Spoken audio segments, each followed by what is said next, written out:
Hello! Hello! There we go. Hello, co-workers!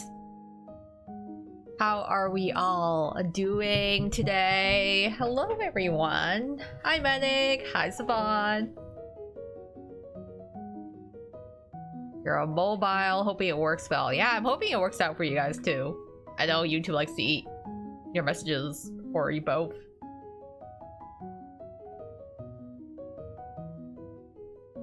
What's interesting is that apparently I think my chat also tries to auto-translate some messages even though they don't need to be translated, which is kind of funny.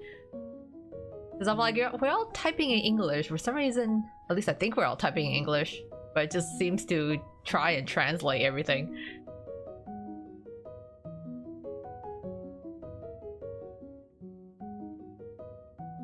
By the way, you guys see Bonville? He looks nice. Yeah, he does. I really like his outfit.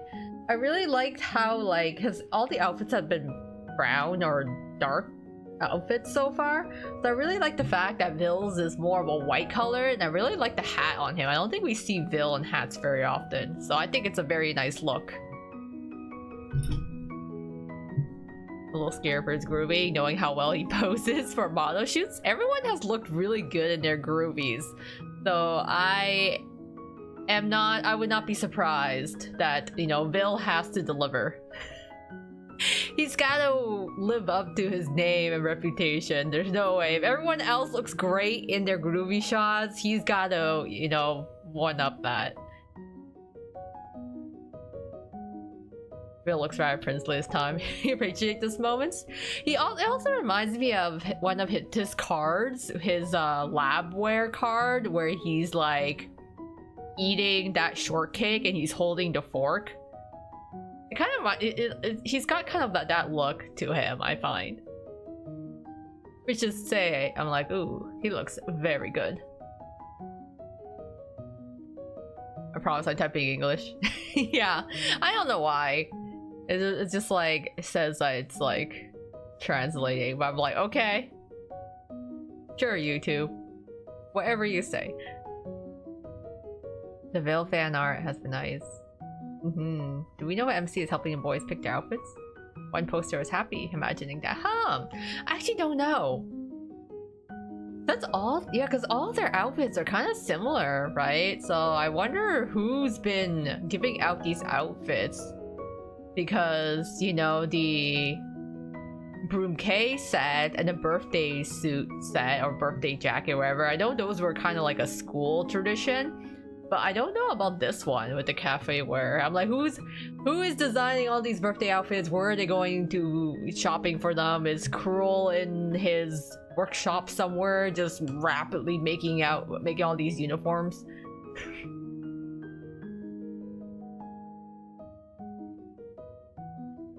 That's cool to know that. I need to look up translations. Yeah, yeah, I haven't actually like really dug into it to see why they have that. They have their new outfits. Because I feel like, yeah, the other ones were like traditional outfits, like based on the school. So I don't know about this one. I just assume, you know, that they just happen to have a tailor on site, or if it's not like Professor Cruel, then I don't know who else is like in the background there generating all these outfits.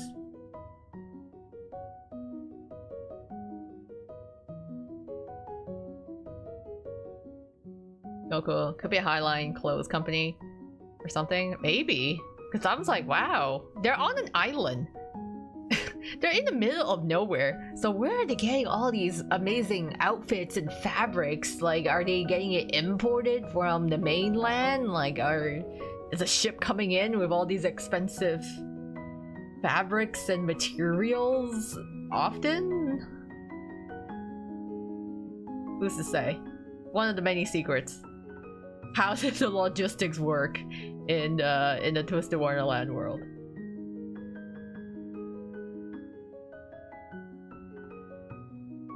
Oh yeah, I also so I went to a convention over this weekend, so I guess like a debrief on that. So Little Bean and I, we went to a convention this weekend, and I actually got to meet Paul Castro Jr. I literally just posted about it just now on my community notes. But yeah, so I got to meet Paul Castro Jr., the English voice actor for Riddle. It was I like lined. It's funny because I lined up. I was actually the first in line for that time slot he was at, and so I got to see him in person, and he was such a sweet person. Honestly, he was actually such a sweetheart. I got him to sign my copy of the Heartslabile novel, so I just had him sign inside like the book jacket. And then we kind of talked about Twist for a bit, and also talked about the English fandom as well, because I thought he did a really great job in the EN dub as like Riddle. So he was very humble about it, but I assured him, I was like, no, he did a great job. I really actually enjoyed all the cast for the English dub of the anime. And then we talked about the gacha pulls as well, because I think he was trying to pull for Overblot and had a hard time trying to get him. And just like overall trying to save up enough gems. I'm like, yeah, I did not have good luck with pulling on the Overblot, so we just talked about the game for a bit. And so it was kind of nice of him. It was a nice combo. He has a very nice smile, and was just an overall very nice person to speak with. So happy I got that opportunity to see him. I think he is literally the first English voice actor I've been able to meet for the Twist, Twist. So I'm hoping, maybe down the line I can meet other voice actors of the dub and get them to sign my Twist merch. Also got fan art for book 7. Really sad piece of tray. His trauma of Riddle's mother. Oh yeah. And then the upcoming Mouse Detective event. Yeah, they're so cute. I love how they give like Jamil a really ridiculous hat again. It reminds me of his Glorious Masquerade. The weird tall hat he had. I was looking at cons in my state. Unsure I'll go. Yeah, I think I only really go to like 2 cons a year sort of thing. One of them usually is in the summer. I haven't seen much of the Mouse Detective cards yet, to be honest. I mean, it'd be a pleasant surprise. What I've seen has been like the advertisements on the Tokyo subway line, I think. But I'm sure when the event gets released, we'll see have better images of the cards. A symbol for a hat, yeah. He looks so silly with it. The symbol is kind of cute, but also very silly. Hi, Joshua. You met Riddle's VA? Yeah, I did. I was really lucky. I was first in line. I thought I was gonna have to line up for a super long time, but funny enough, there's a lot of other voice actors there too. Not for Twist, but I was actually first in line on the day I went to see him. So it was great. It was great. He was fun to talk to. Hopefully you'll be able to see him again down the line, and also potentially other voice actors. I would love to meet other cast members too. I used to go to cons. I went with at least one friend. As I moved forward with them, I ended up being alone. Ah, you don't know if you want to try that. I've actually been to conventions alone. Or semi-alone. Because there's been times I go, but then I'll go with someone, but then we have our own individual things that we want to go see, so then we kind of part ways in between. But I find a lot of times I hang out so much in the artist alley that sometimes I actually find being alone is a lot more efficient, because then I'm kind of browsing through the artist alley and dealer's room at my own pace. So I'm seeing all the things I want to see, because I feel like if I go with more, then if there's more than 2 people, it's very hard for everyone to go through the artist alley together. And there's panels I go to, but I don't go to a lot of them. So I do really like attending musical events. So I also saw, cause yeah, I actually went to 2 performances at the convention. I saw the Keisho's concert from the singer from Myth and Roid. So I saw her concert, and then I also went to like a Vocaloid concert too. So it was great. It was a lot of musical events. I really liked it.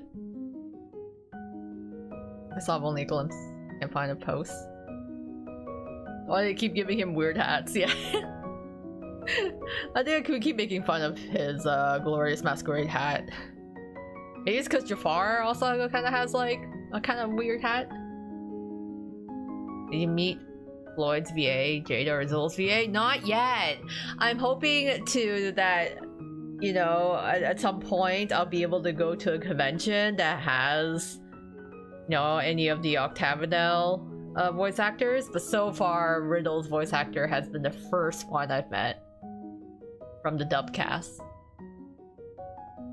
But I would love to meet the other VAs as well.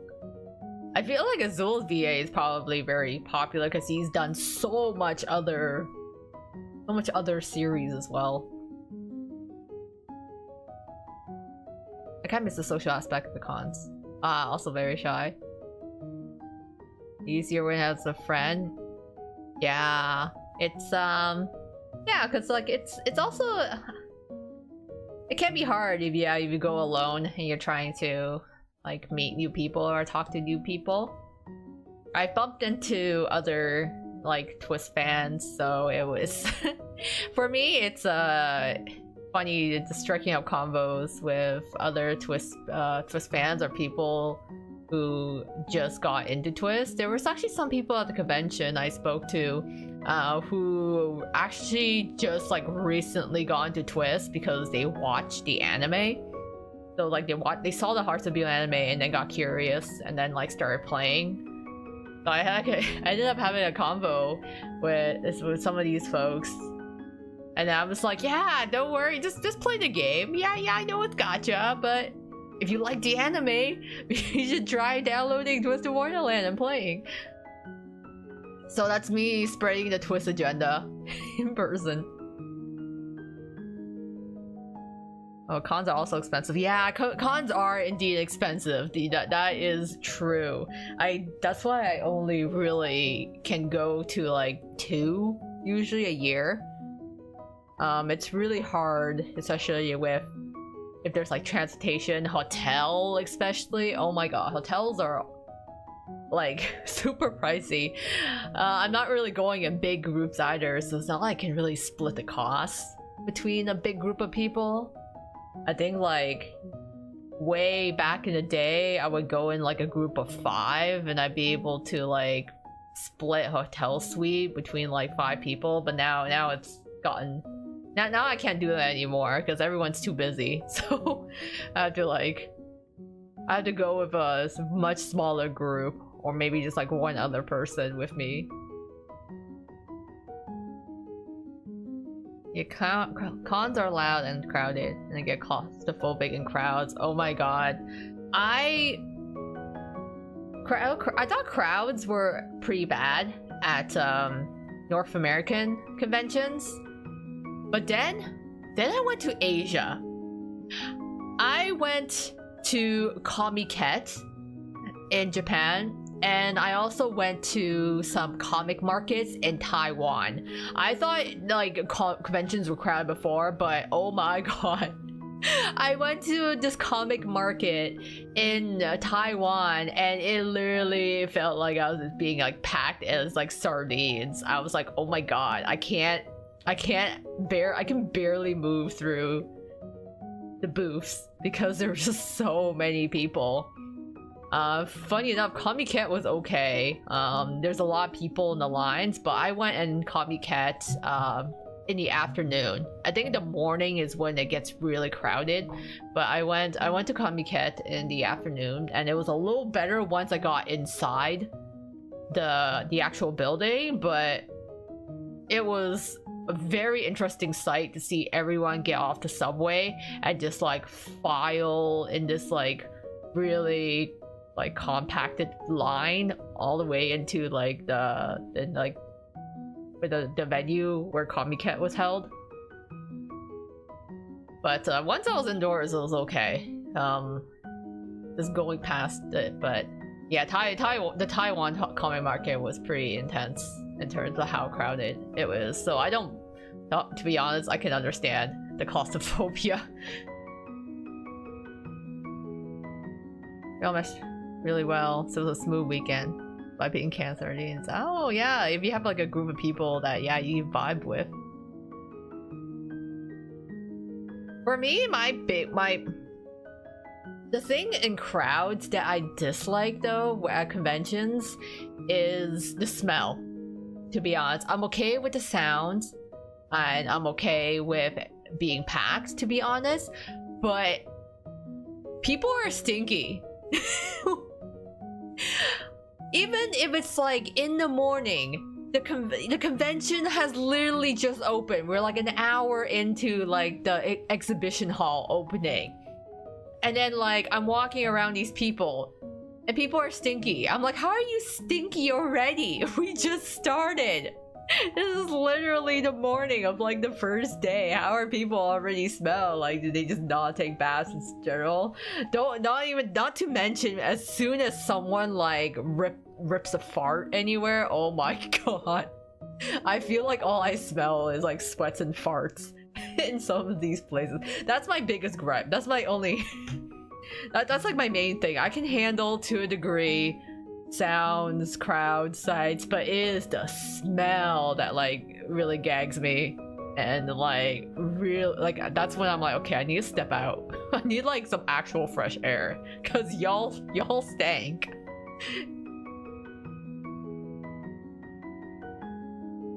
Oh, D&D cater banner. Oh yeah, I'm wondering when the Chip and Dale or the Chris and Dips event is coming. I want to guess that it's coming out like it's either gonna come out right on the Thursday or next week, but I'm not 100% sure.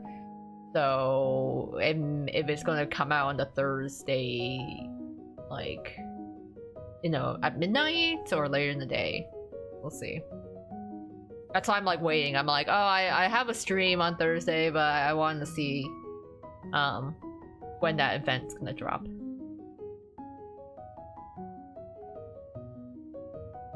Yeah, certain smells make me nauseous. It's just when people don't shower, they're farting in the crowd. You can just really smell it. The likes folder is mainly filled with Minagel. Oh my god, Minagel is growing in popularity. I've been seeing some like Yume fan art already with Minagel. Yeah, the C&D and cooking event are this month, because they say it was near the beginning of the month and Ville's birthday is on the 9th, so I assume that they're either gonna drop right after tomorrow because the Ville banner is ending tomorrow and drop on the Thursday with Ville's birthday, or they're gonna move it early next week. So that's my prediction. I'm like the Chip and Dale event, I think it's happening this week, but it might get pushed to next week.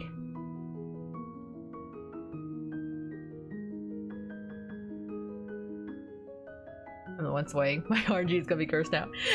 I mean, hey, if Minagel was an SSR card, would you not pull for it? Come on. I would pull for Minagel. I like the way I like the way his character design looks. Also, just really like his face. NRC boy, they're gonna smite me now. They're gonna put a big old banner in front of Ramshackle that just says "Welcome home, cheater."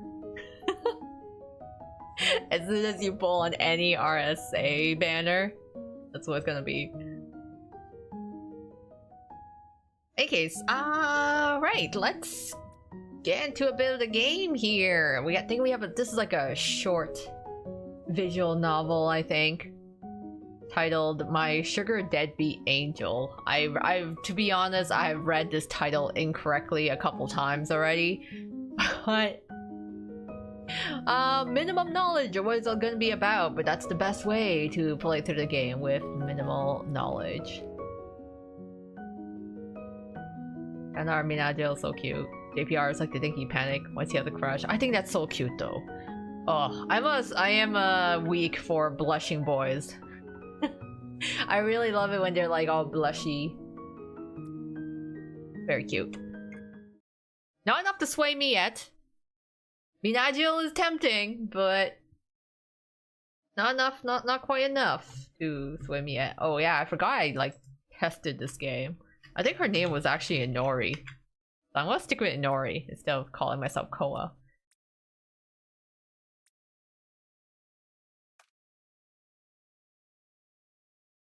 Chapter 1. Boss, an angel just fell from the sky.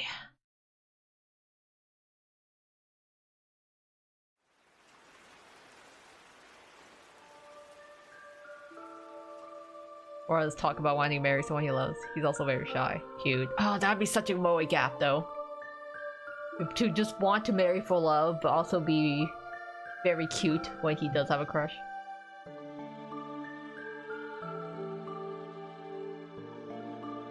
Oh, we're at MC here. God, Buddha, every powerful being beyond this world. Kneeling on the dusty floor, I folded my hands in prayer. My scraped wounds hurt a little. Please, I beg you. When I opened my eyes at a strange sound, a figure was floating at the center of the church, radiant with light. Silver white hair, pale skin, long lashes. That dazzling, beautiful person was like an angel. Oh, we have a face. That's the MC. Mesmerized, I instinctively reached out my hands. As if a thread holding him snapped, he fell toward me. With an overwhelming gravitational force, which my out-of-shape arms could never possibly support. Ugh! Brilliantly, my vision went black. He's just wearing rags. Well, dear Grey Angel, might I ask, please, I beg, the reason why you were in such a place? After that, I regained consciousness with the angel watching over me. The rain had stopped by then, so I headed home. For some reason, the dear angel followed me. Oh, your face is too beautiful, it's blinding! Honorifics. Odd. My apologies. Ugh. I bit my tongue hard. The taste of blood spread in my mouth. Ew, sorry, could I go gargle? As I stood to rinse my mouth, he was right before my eyes in an instant. His finger traced my lips, making me let out a strange sound. What the hell is he trying to do? Open your mouth. Yes? Feeling an irresistible pull, I surrendered myself to him. His fingers slid smoothly inside my mouth. Wow. Oh. Wait, huh? It doesn't hurt. The bleeding stopped too. I healed the wound. Thank you so much! Is this what they call an angel's blessing? Well, something like that. Thank you! Wow! As I grinned happily, he looked away, seeming slightly uncomfortable. Oh, sorry. So why were you at that deserted church? Did you get lost or something? After a moment's thought, he suddenly began taking off his shirt. Wow.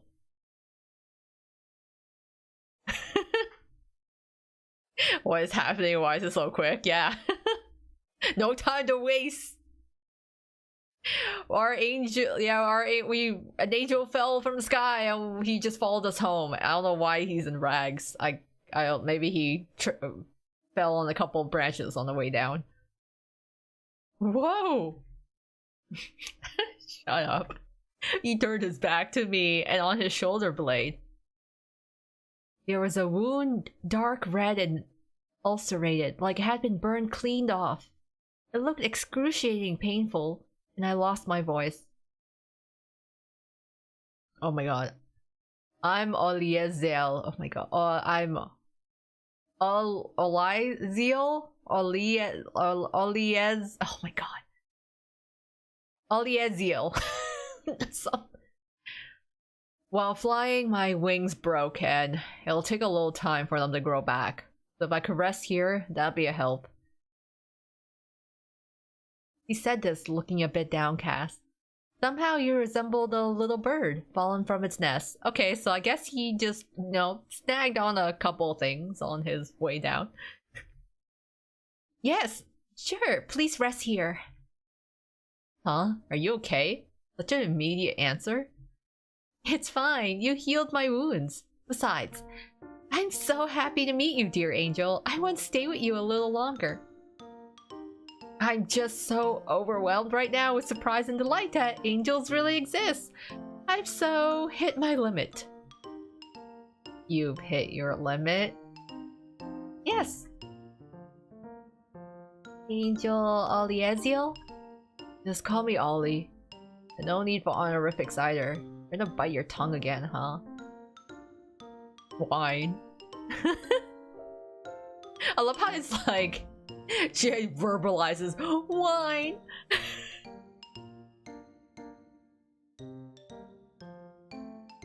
Meanwhile, the NRC boys act like calling us a friend is scandalous. Yeah. We're not friends. Oh, me? You're friends with that guy? Oh, no way. Like they have cooties or something. Seeing him laugh like an innocent boy, my heart skipped a beat. As if reading such a mind, Ollie leaned in, peering into my eyes. With red eyes like rubies, he looked straight at me and said, "Well then, let's get along from now on. Inori. I'm Inori Samon. Inori, let's get along." With that, Ollie took my hand and gave it a firm shake. Wow. I love that. It's just like a business transaction. Chapter 2. He's become quite the deadbeat. That's not escalating quickly at all. No siree. 1 month later. Wow. He's been just camping out here for a month. Ollie? I walked down the long hallway, glancing at the garden where cicadas chirped. Living alone in my relative's old, unused house out in the countryside meant I didn't have to explain myself to anyone, which was a relief. There were a few spare rooms, so I let him use one as his room, but...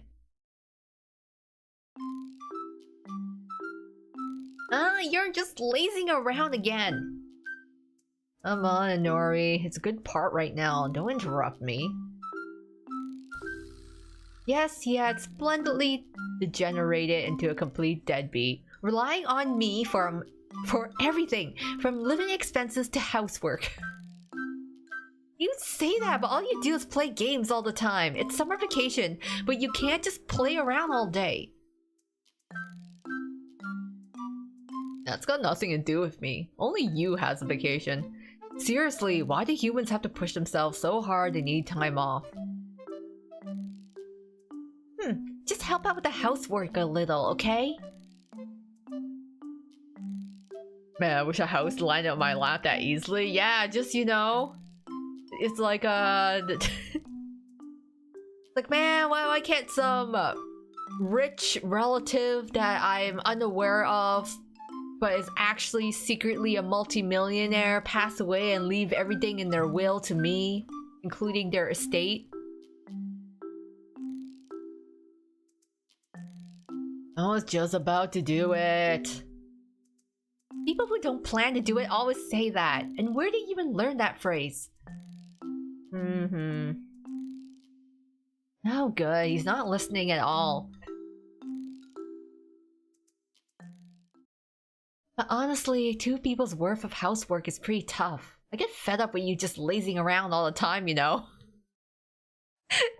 She just sounds like a disgruntled housewife whose husband doesn't do anything around the house and is complaining about it. I mean, technically, even if he's an angel, he is technically a freeloader. He's just chilling around, not even helping with housework. He doesn't even pay rent. Yeah, we gotta ditch this guy. He's not boyfriend material. He's a deadbeat. He's a freeloader, absolute mooch at this moment. Angel, devil, doesn't matter. You're a deadbeat. Hey, listen! Only you're dead set on ignoring me, aren't you? Well then. Touch various spots to get Ollie motivated. You might see different reactions depending on where you touch. Press finish to end. Actions here do not affect the ending branching. Touch away to your heart's content. Excuse me, okay.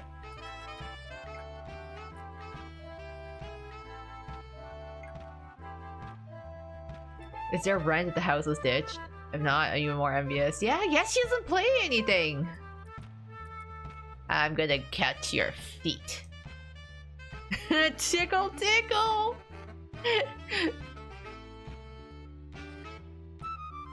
Touch your butt! This is what humans call sexual harassment. Pinch your ass. Touch your back. Poke poke. As he's playing on a switch. Like, where did he even get that switch from? Is it our switch?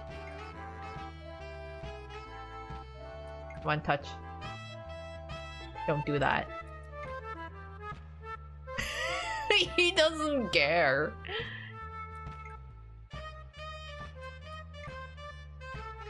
Touch. I'm gonna keep tickling your feet if you don't get up. He really just doesn't care.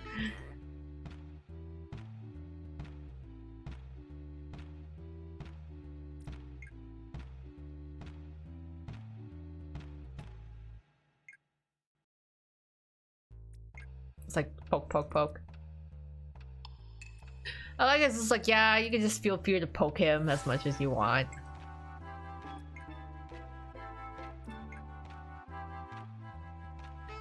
Softer in female mode. Wait, he has a female mode? Well, I guess.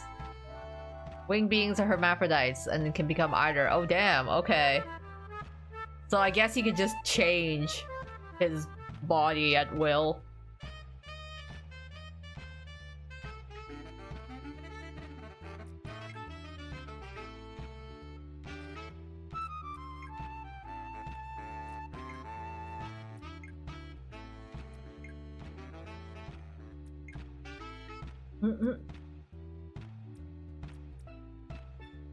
Alright.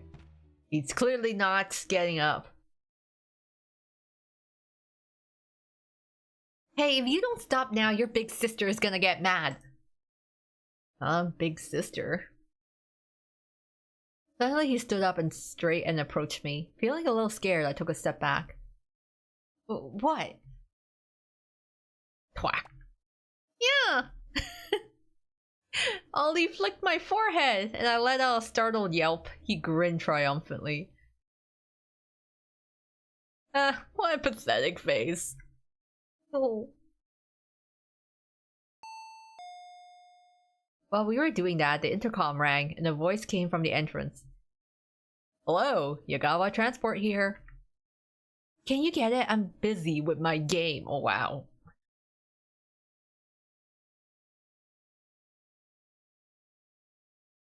It's TV? It's so big. Wait, is this really from my place? Big sister, yeah, One-san. I guess she's referring to herself as the older sister. Yes, the order is under the name of Inori Salmon. It seems to be an item ordered from Amazon. What? As I was confused by this unfamiliar delivery, the delivery guy approached me with a troubled look. Excuse me, could I get your signature? Sorry, sure. I hurriedly signed, and after saying thank you very much, the guy drove off with the sound of his truck. Only me and the enormous box remained at the entrance. Oh, it arrived. Wow, this is awesome. With a screen this big, I can watch game cutscenes with such impact. Of course he's the one that ordered it. Oh, do you want to use this too, Inori? Sure, you can use it when I'm not. How did you use mine? Well, you had your phone lying around. Opened the browser, saw you were logged in after buying groceries, so I ordered it. Oh no. Up. Leaving me frozen in shock, he cheerfully whistled as he carried the box into his room. What? Ollie! I glared with all of my might at Ollie, who had started playing his game again in his room. He set the game down and answered with an annoyed sigh. What?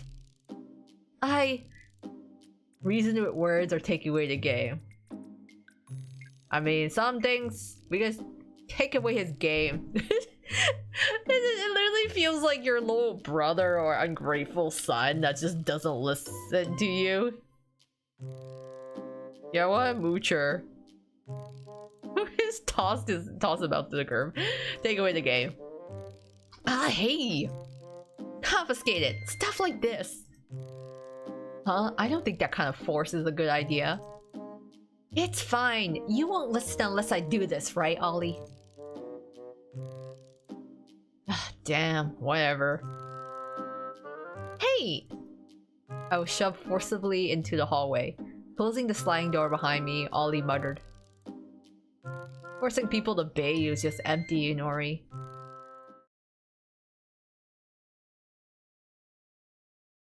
Chapter 3, Escape the Deadbeat Plan. This is a romance game, by the way. Sorry, I forgot we talked about that. I think it was tagged under otome or visual novel. But actually it is. I think it... I actually don't know, to be honest. It is tagged as like a visual novel. So I don't know if it's actually a full-on otome. So it's a VN. Unsure if it's full-blown romance.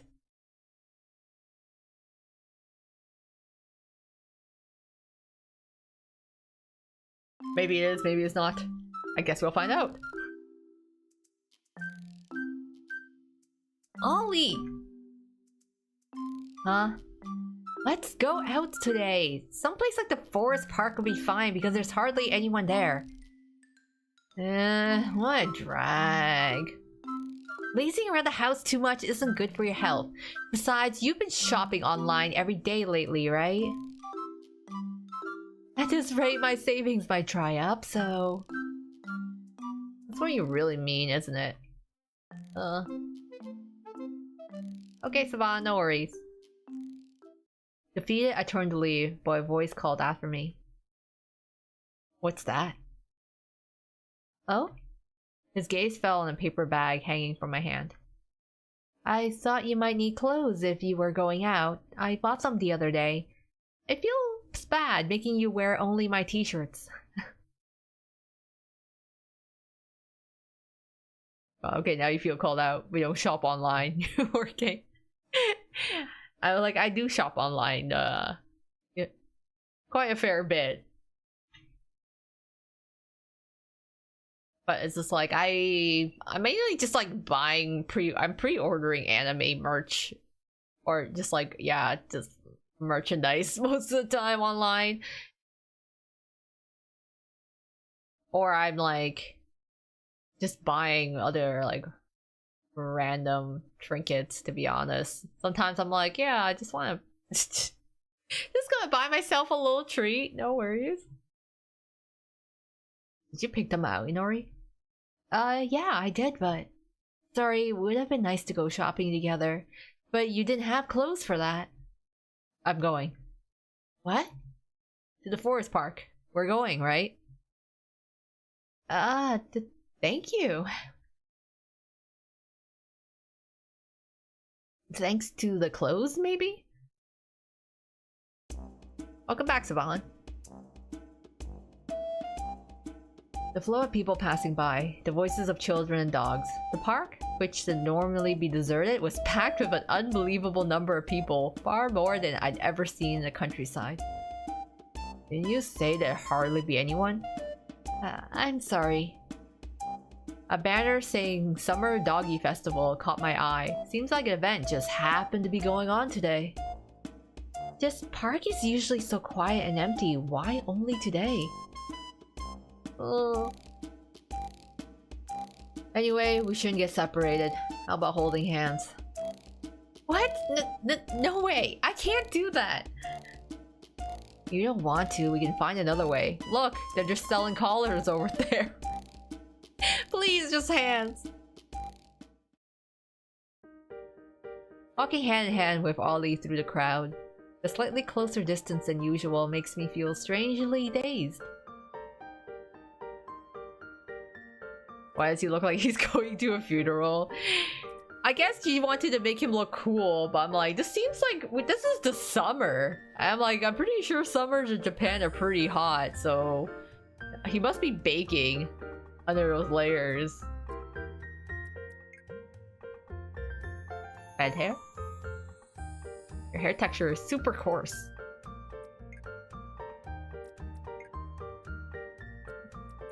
He's gonna keep poking at him.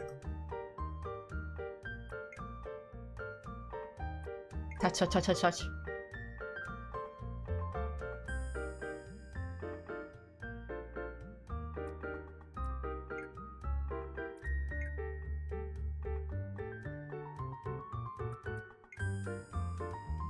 Should be like arms, not hold hands.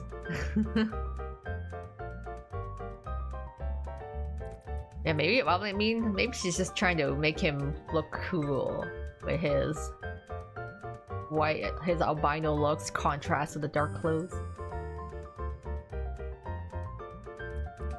Just keep poking at him. Yeah, summer in Japan is hot and humid, so I'm surprised that like she's gonna pick up clothes for him that he's gonna sweat in. Oh, hi, Cross Emerald. Welcome. We are playing through my Sugar Deadbeat Angel. So this is our angel boy who fell from the heavens and is basically a freeloader at our place. I almost forgot about the stream. Yeah, but you made it! So welcome! Make yourself at home.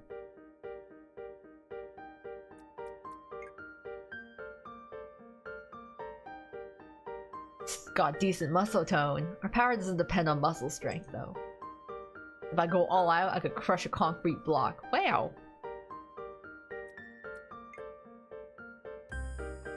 His hair looks very petable though.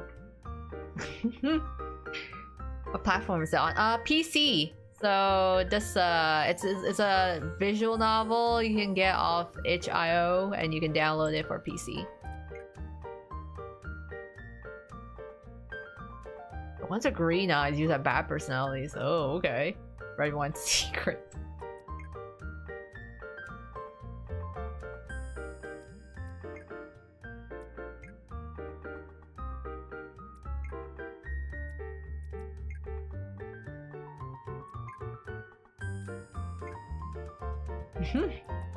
I love how it's like, yeah, you can just poke him as much as you want, and then you can click finish when you're done poking him. Satisfied? You saucy, Inori. We just like touch, touch, touch, touch, touch, touch, touch. Ah, it's so cool. When I reached the rest area, the sound slipped out before I could stop it. The cool air from the AC hitting my cheeks felt amazing. I'll go get drinks, Inori. Is soda okay? Here they are, like, being like, oh, it's summer, it's so hot. Let me buy outfits for this guy that's gonna be wearing all black in summer. Ah, yes, thanks. My palm felt cold when it was released. Seems I've been sweating without noticing, and I felt a bit embarrassed. Ollie probably wouldn't care about that, though. Inori? I turned at the voice and saw a familiar figure standing there. Auntie. Auntie is also the landlord of the house I live in. Though she hadn't come since Ollie moved in, yet she occasionally dropped by to check on things. Listening to her, she recently lost her pet dog and came to this festival looking for a new family member. Okay, so her aunt is still around, but she just happens to be living in the place.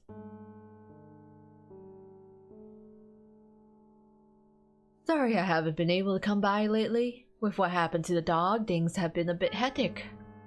How's your health? Is there anything I can help with? Thank you. I'm doing fine, as always. I forced a smile, with all the energy I could muster. Your parents were wondering how you were doing too, you know? If you can, maybe give them a call once in a while. Of course, your health is the most important thing, but... Inori, what's up? Before I knew it, Auntie had approached and popped his... Ollie had approached and popped his face beside my vision, holding drinks. Auntie blinked a few times, then asked suspiciously. Hello, Inori's friend? From overseas, perhaps? Well... Someone I happened to meet, I'll vaguely say. A new friend I made. I don't know him! Shut up. I don't know him! I've never met this man in my life! He just happens to be grabbing drinks and saying my name. A new friend. Would say, yeah, new friend.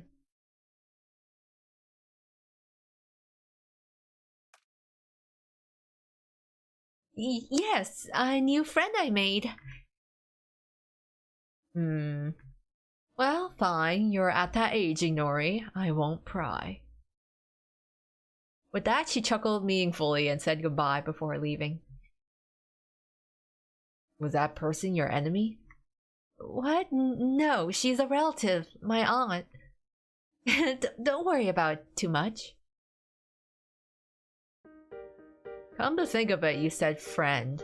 Wow, a mere human, huh? Huh? Sorry, was I being presumptuous toward an angel, maybe? Well, yeah, but I'm in a good mood right now, so I'll let you off specially. The way he said it so deliberately was somehow funny. I couldn't help but burst out laughing. I was like, wow, okay, so the house belongs to her aunt, but she's just living somewhere else, I guess? Just having the whole, just giving the whole place to her niece? I was like, man, where's the rich relative that could just dump a house on me and get out? Chapter 4 already. Yeah, the chapters are really short though. I think this visual novel is a pretty short one. So things have been just progressing really fast. I think I put it on in the shed. Wait, what? Something smells burnt. Ollie! I rushed toward the source of the smell and found Ollie standing in the kitchen. He was frying a mysterious charred lump in a pan. What? That thing? Oh, Inori. Good morning. Good morning. Though it's already noon. Are you cooking?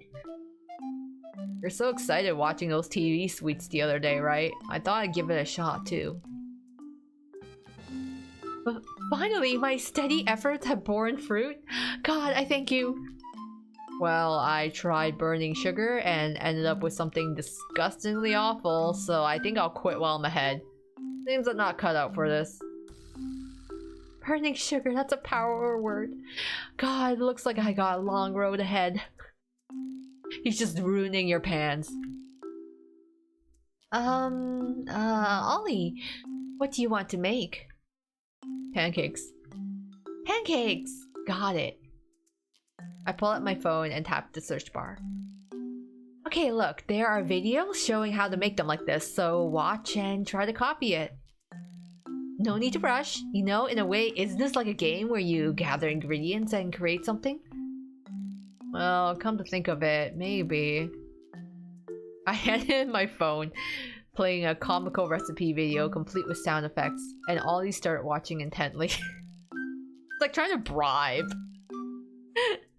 They're trying to bribe a kid to do the work. Look!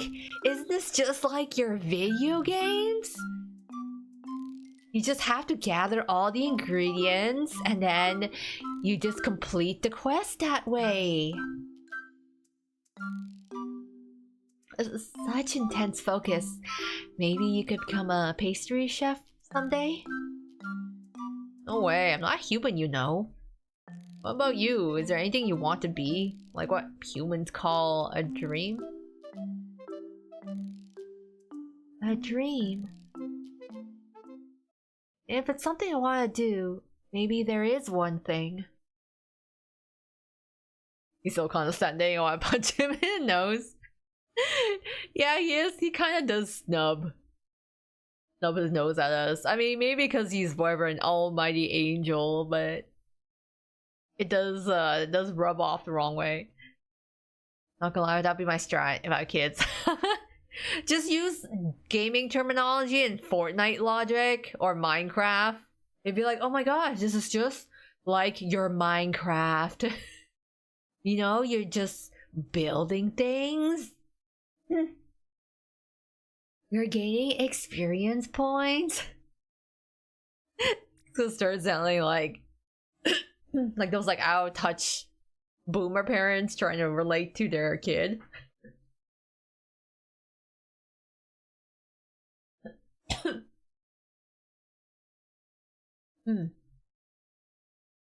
Alright then, Ollie. I'll be out in the garden for a bit, so call me if you need anything. Yeah, got it. Inori! Hey! Inori! How should I use a microwave? What are you doing? Oh, Ollie! I've been hopping up and down trying to reach above a window when Ollie spotted me. He came down to the garden with a confused look on his face. What's that? The thing you're holding? Weapon? It's a blind. Probably made of bamboo. It's like a sunshade. I wanted to hang it on a hook above the window. Huh. Ew. Oh! Mummy! Here we go! Oh, Mummy! Here we go! Let me do it. Huh? Really? Yeah, I said, here, give it to me. He said that with his usual blunt expression, holding out his palm. But... Ollie is... this wasn't supposed to happen. Well, you're about the same height as me, you know. Of course you couldn't reach. Damn it, I'll never forget this humiliation. Sounds like a third-rate villain's last words.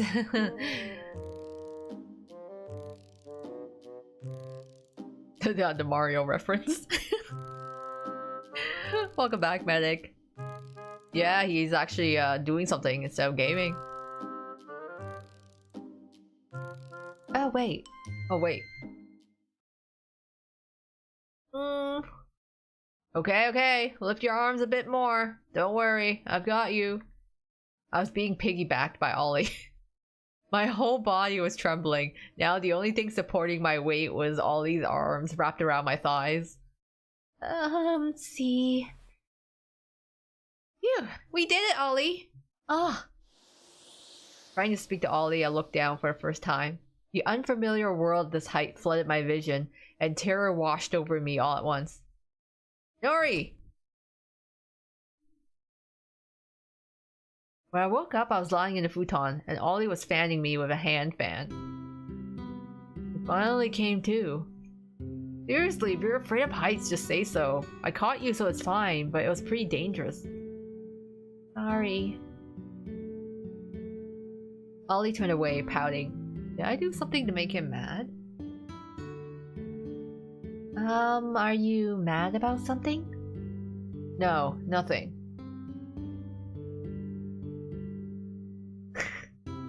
He says nothing, but we're gonna poke him. Are you mad at me? Are you mad? I'm so sorry. Don't be mad at me. Did I do something bad?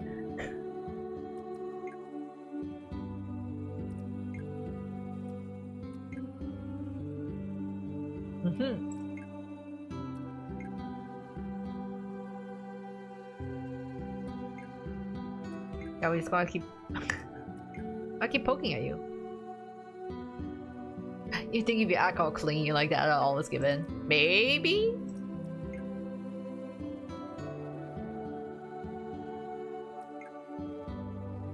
You're not mad, he says.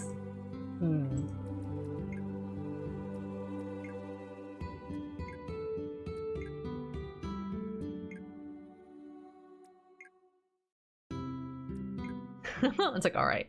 We poked him enough. I think I like to imagine like he's just there. It's like, oh, are you mad at me? Are you mad at me? Are you still mad at me? Hello? Are you still mad at me? How about now? Are you mad at me now? Like, we're just like touching his hair and like pulling at his clothes and touching his arms.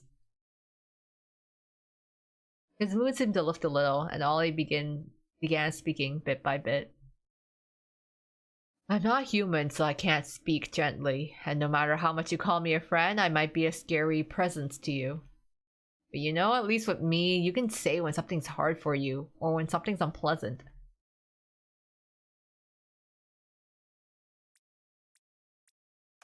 Say sorry or say thanks.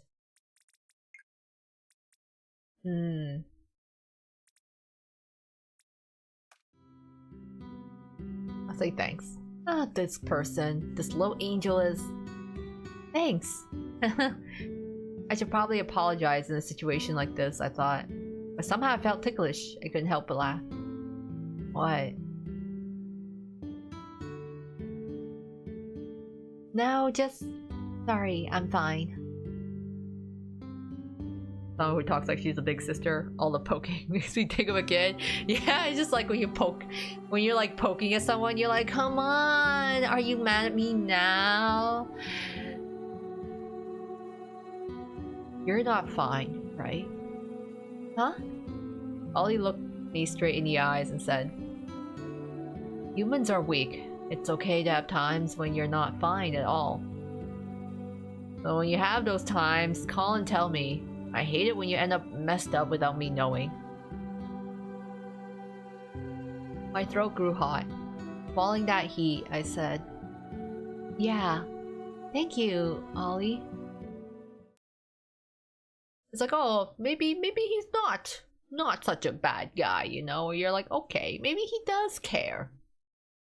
He does care about us. Even if he's still a freeloader, he's still caring.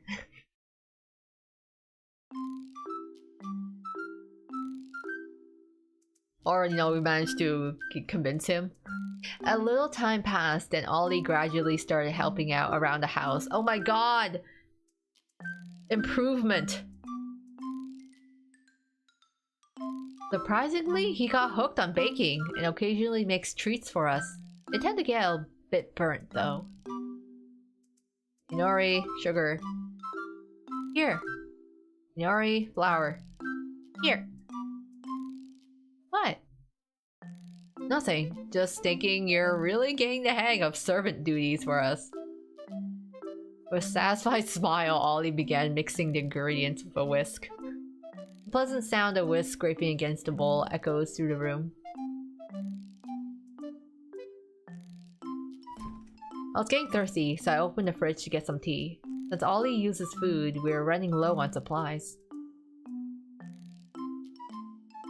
No eggs, no milk. Guess it's time to go shopping. Got it. I'll change and be right back. What? I'll go. Well, you stand out too much. Before I could finish, Ollie dashed off to his room. Ever since we went out last time, he's been wanting to go out. He's like a puppy who learned to go for walks. I could never say that out loud though. Who wants to go on walkies? Who wants to go outside? At least it's better than him being a bum at home. At least he's doing stuff. He's baking. Ta-da! I even bought those sunglasses online. Let's go. Huh? Oh! He grabbed my hand firmly and took off running. I'll keep it a secret that I found it a little fun.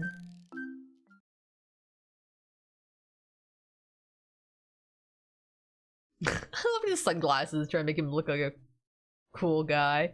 Ooh, you're wearing sunglasses indoors. Doesn't make you suspicious at all. No.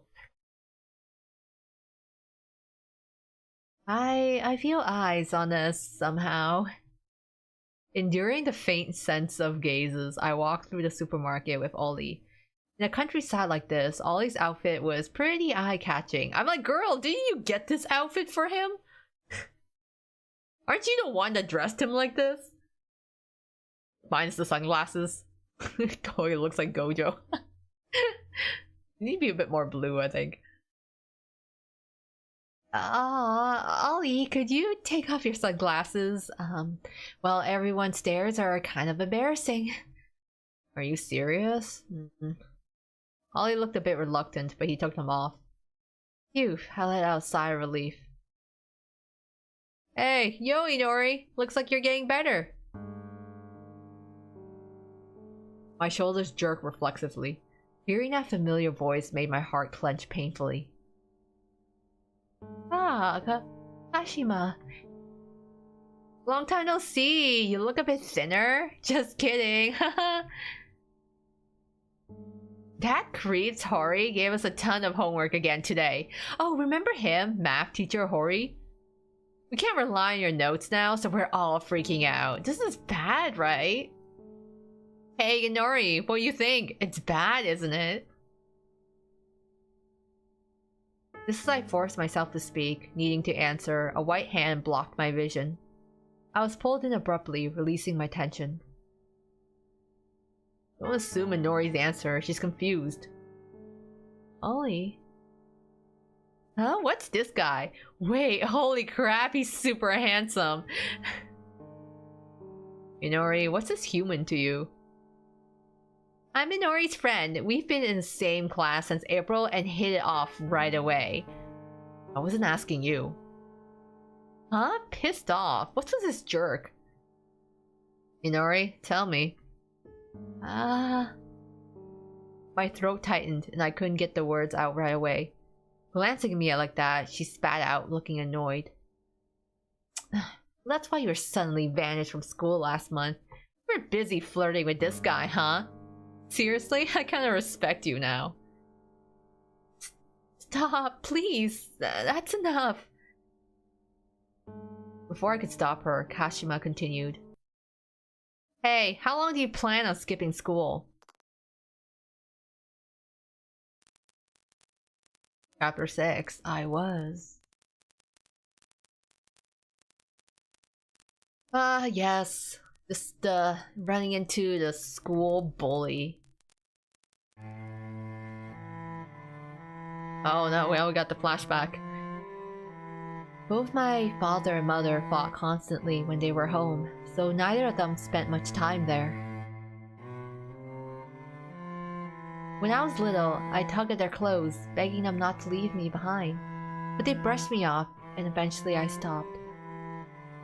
They gave me enough money, so I never struggled to get by, but eating frozen dinners alone, sleeping alone, waking to the sound of a parent returning home late at night. That life slowly wore something inside me down. Are you sure? Living alone? Yes, I'm fine, thank you. On the occasion of entering high school, I decided to move out and try living alone. I vaguely liked the peaceful scenery and chose this place. I hope I can find something pleasant here. I didn't need great happiness, I just wanted to spend my days leisurely, laughing with friends and helping each other with neighbors. But I heard this from my parents. Inori, is it true your parents are crazy? Apparently they just left money and were hardly ever home. That's insane. Huh? Really? Wow. Stop it. It's not funny to laugh at stuff like that. It's just sad. Somehow my family's situation got out, and the news spread like wildfire around school. Some people made malicious comments, while others tried to defend me. But being laughed at and being pitied both felt equally cruel to me. I heard the sound of something worn down snapping.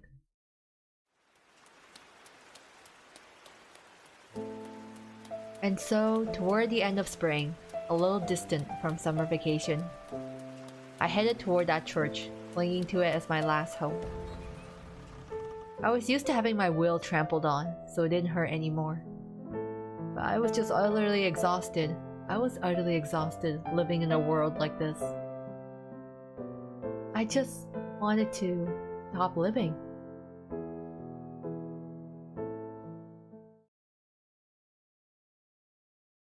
Oh, that was the church that she was in when we met the angel boy. I was like, wow, we're already in chapter 7, mate. It doesn't matter. A quiet voice broke the silence. I kind of knew it wasn't summer vacation. Honestly, it doesn't matter either way. It's just your narrow-minded human standards anyway. Huh? What's wrong with this guy? Has he lost his mind? A rustling sound. Ollie had taken half a step closer to her. Though his expression was hidden from me over his shoulder, I could feel the anger radiating from him. More importantly, you. Excuse me, can I help you? The clerk addressed us. Before we knew it, 2 or 3 people had gathered at a distance, watching. Someone must have called the clerk out concerned. No, thank you. Let's go now, okay? Taking Ollie with me, I left the supermarket. We quickened our pace, turned the corner, and made it to a bridge a little way off when suddenly my arm was yanked hard from behind. Hey, we're not done talking yet. Oh. Her nails dug into my arm, hurting a little. I tried to say release me, but a flood of memories came rushing back, and I couldn't get the strength to speak. Get off her. Oh damn, Ollie! Go off, Ollie! In the blink of an eye, Kashima was grabbed by Ollie. He grabbed her head with one hand and her body dangled beside the bridge. Oh jeez. Ollie isn't holding back. He's like, we're gonna handle this. We're gonna deal with bullies the best way he knows how. Oh yeah, we're not done, alright?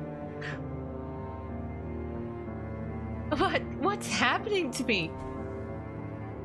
Her legs flailed wildly through the air and her shoes fell into the water below. Through the gaps between Ollie's fingers, her eyes met mine, wide with terror. Oh, help! You were it. You were Inori's enemy after all. Roaring black flames erupted from Ollie's palm and enveloped her. Oh, Jesus Christ. Alright, Ollie. Is this how things are done with the angels?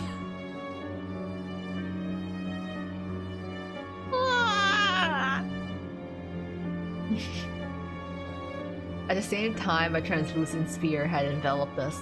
Everything except the flames became as dark as night. The cicadas so loud before now sounded muffled, like when submerged underwater. You know what happens to those who do evil. They're cast into hell.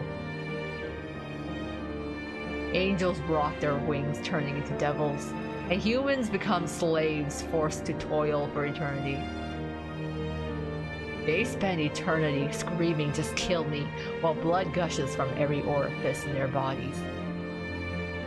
You bitch, Inori! Ew. I don't know if this is the appropriate reaction, just ew. Oh, gross, Ollie! You're making the air smell like burning flesh. Oh, ew. I grabbed Ollie's arm instinctively and shouted, "So stop it, Ollie!" Minori. With red eyes like rubies, he slowly turned to look at me. The flames enveloping Kashima quietly died down.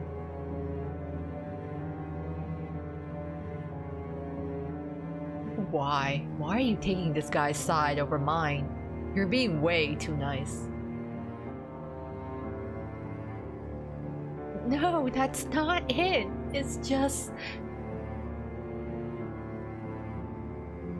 After you're gone, I'll have to live alone, right? So... What? It's fine for you, Ollie. You're strong.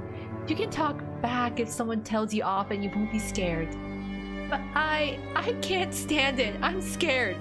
If I'm going to get payback later, I'd rather live without causing trouble. As I pleaded that, trembling, his arm slowly lowered. Kashima's body was dragged along too, and collapsed limply onto the ground on the bridge. After I'm gone. Ollie? The sphere enveloping us shattered with a sharp crack. Who cares? Just become so you can't live without me. Why are you saying such a cruel... You said it first. But someday, even you, Ollie, will leave me behind, right? Once your wings heal.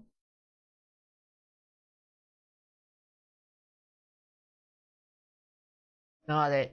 It's over. Wait, Ollie! Before I could stop him, he vanished in an instant. What? He could just disappear like that?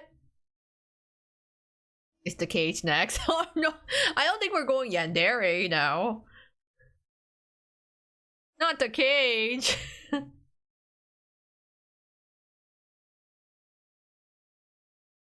The house all alone.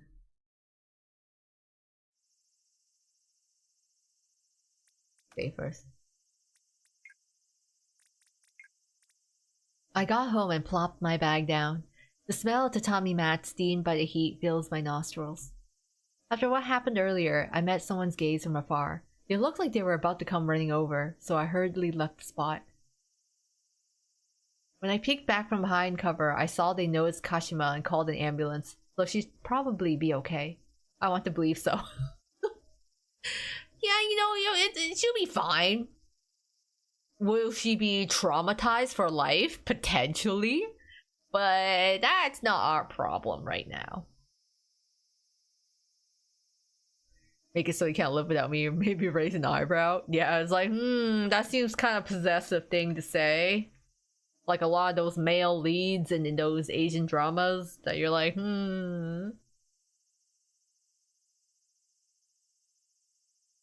Even though she did terrible things to me, I don't want her to die. It wasn't because of guilt, just as I told Ollie. It was simply because I was scared of being resented. A despicable person. A coward who, deep down, only ever thinks about myself. I clenched my trembling fingertips tightly and hugged my knees. Ollie's profile as he said, "It's over," came back to me vividly. And it makes it sound like they broke up, but they weren't even together. Wasn't she burned? I feel like he was like on the way to like, yeah, exercise or like extinguish her or something, but I don't think she had like any physical issues, not that I'm aware of.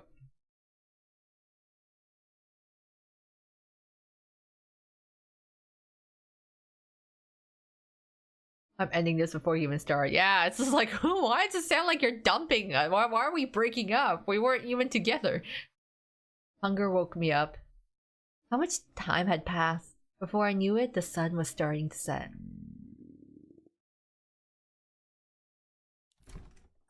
Opening the refrigerator, I found a bowl of pancake batter Ollie had made before leaving still inside, neatly covered with plastic wrap.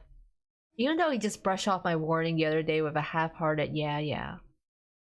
He was listening after all. Tears welled up in my eyes, spilling over with a blink. Ollie. It was true. All along he'd been listening to my words.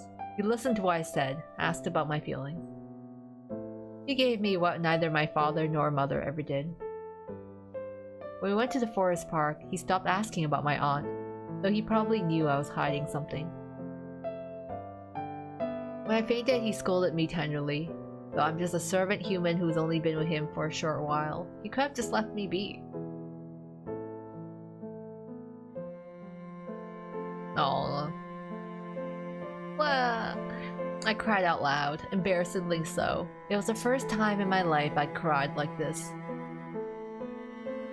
My own surprise, tears poured down like a waterfall, one after another, and wouldn't stop. Thanks to you, Ollie, my life was so happy. Even though we sometimes fought, even though we sometimes disagreed. I feel like you guys disagreed more than you agreed, but maybe we didn't get to see those other parts. It was a bum, but me and your aunt somehow got his act together. Maybe the aunt is the true hero here and the actual catalyst. Not to downplay Ollie, I'm sure he's been a positive influence in her life, but at the same time, the bar is set pretty low, I have to say. The days with someone beside me were filled with all kinds of warmth.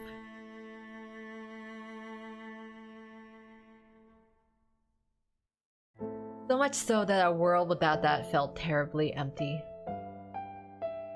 It was irreplaceable. Truly irreplaceable.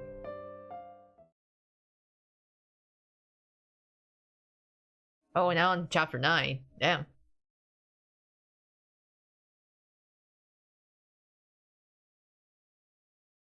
I knew it. You were here after all. He's just disappeared here. I sit down next to Ollie, who's sitting there looking sulky. I'm at a loss for words, wondering what to do when Ollie speaks up. I actually noticed that you were scared of something, Inori. So I tried to figure out who your enemy was. Who had cornered you so badly that you came to refuse going outside? But that certainly didn't do you any good. I lost my temper. It was just me wanting to punish them. After spitting those words out, Ollie quietly looked down. Well, you see, my father and mother are always fighting. I left home and started living alone. But in the end, I couldn't settle here either. With a personality like mine, I guess it can't be helped. You're an angel, Ollie, so you understand, right? Just how foolish humans are. People who don't speak ill of others, don't use others, don't laugh at others. There are very few people like that. Truly, maybe one in 100, if that. Very few indeed. I probably don't belong on that side either. I gazed up at the ceiling. Through the worn white ceiling, I imagined the starry sky stretching out beyond. I told you there was just one thing I wanted to do when I was making pancakes. The truth is, I wanted to die. What? The reason I came to the church at first was to pray, please kill me. But... I gave a weak smile and continued. Being with you, Ollie, made me want to live a little longer. So... My throat grew hot and tight. Too many words I wanted to say seemed jammed up deep inside my throat. So... My vision blurred. Strange, I cried so much just a moment ago. So I want to say thank you to you, Ollie. Nori. Because thanks to you, I felt like it was okay for me to be here.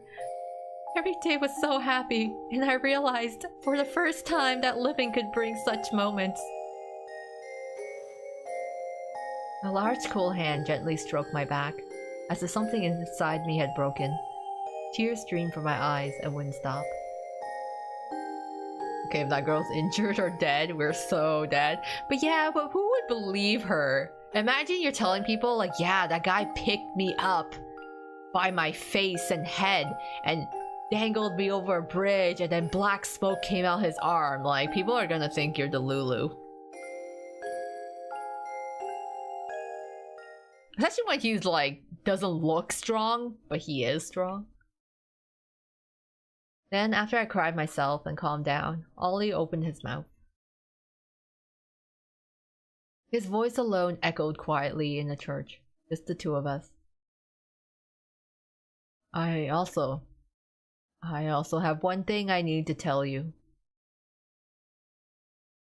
I looked at his face questioningly, and he looked back at me. His red eyes flickered hesitantly.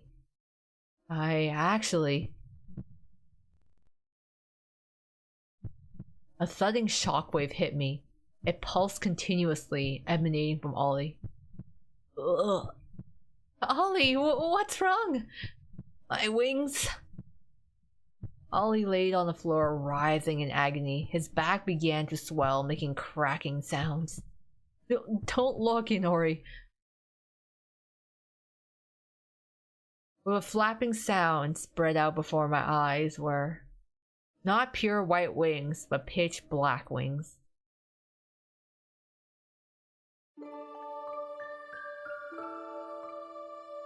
Sorry, Inori, I'm sorry.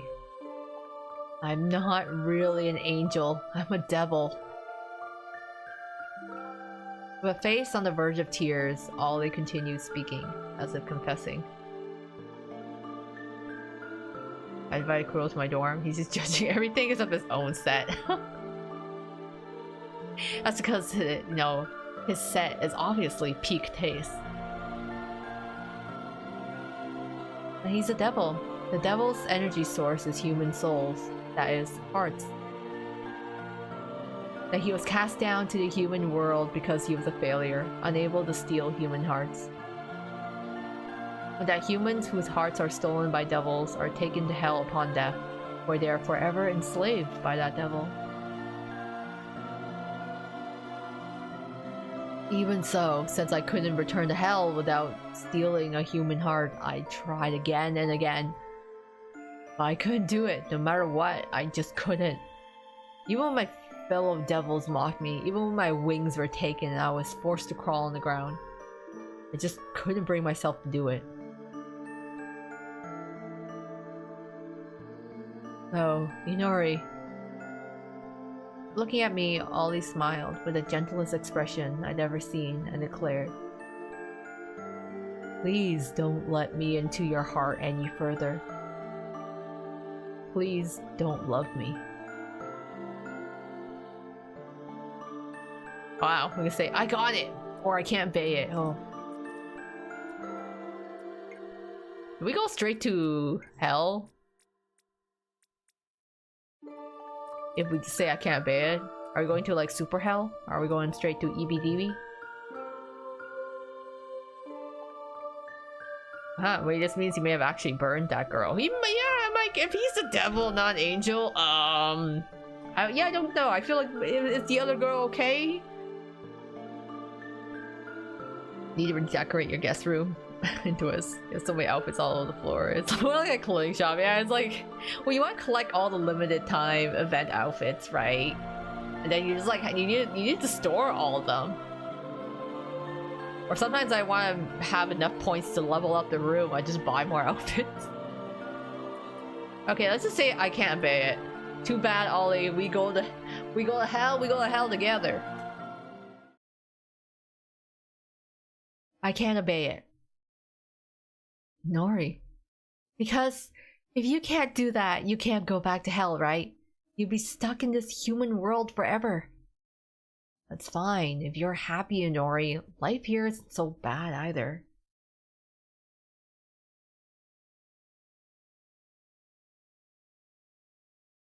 No, you can't. If you have a place to go back to, you have to go back. I took a step closer to Oli and said, I too got sick of everything. My home, my school, everything. And abandoned all my places. But even so, being alone was still lonely. You taught me that, you know. That just having someone nearby can sometimes be enough to save us. You can choose whether to stay there or not, but as long as it doesn't cause harm, there's not a single place you should cut ties with. Saying that, I took Ollie's hand. Why are you? I'm sorry. After apologizing first, I declared with all my heart. I love you, Ollie.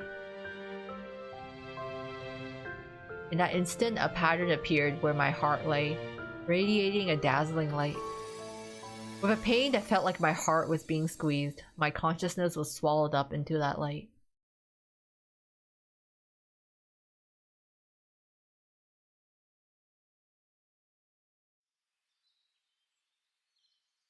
Slowly surfacing from the depths of consciousness, I felt like I'd been in a long dream.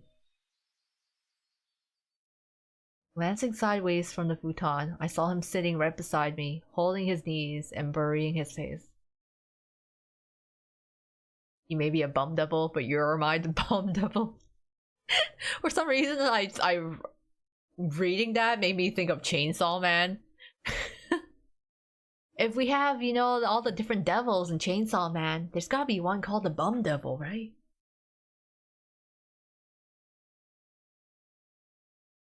It overlapped with the scene I'd seen before, but only his utterly exhausted appearance was different. Ollie. Minori, you're awake? His eyes are red. He must have been crying. Ollie, were you crying? Don't get up yet. Seriously, do you have any idea how worried I was? Are you okay? Does anything hurt? Does your chest feel tight or anything?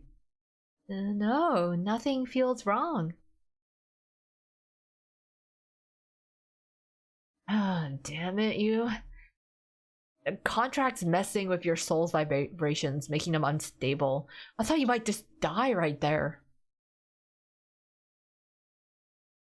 Besides, I told you not to do it, yet you went and made the contract. Hearing Ollie scolding, I just kept repeating, I'm sorry. When I looked at his wings, I noticed something odd. Ollie, aren't your wings looking a bit gray? Huh? You're trying to change the subject. Wait, my wings? Ollie's wings did appear slightly more grayish than when I'd seen them at the church. They seemed whiter near the base. What's this? Looking closer, white feathers are growing from the base. Hey, you said angels do bad things get cast down into devils, right? Then maybe the reverse is possible too? That would explain why I'm still fine. What? But if you can become an angel, maybe you can't go back to hell. That's fine. Angels are higher being than devils. They can come and go freely anywhere, even hell. Still, I never heard of a precedent where a devil becomes an angel. If there's no precedent, then we'll just make one. I said that and chuckled. As I tried to stand up, Ollie hurriedly supported me. Jeez, Inori, you changed, you know. Just now you did such a reckless thing. It's thanks to you, Ollie. You made me want to walk forward again. You made me want to live again. Made me believe it's okay to keep living. Thank you, Ollie. Saying that, my vision started blurring again. What? Honestly. A crybaby. Saying that, Ollie pulled me close and laughed. Happy end, my sugar guardian angel. Aww, got the happy end the first go. I mean, that's kind of cute. Okay, but you two may have killed someone. It's like, oh, okay. How's Kashima doing? Is she okay? Is she still alive? Is she potentially mentally traumatized for life? PTSD? Hello? I mean, at least these two are happy. We're like, yeah, whatever. Kashima's dead in the dirt somewhere, or at the hospital, but it's okay because the main characters got together.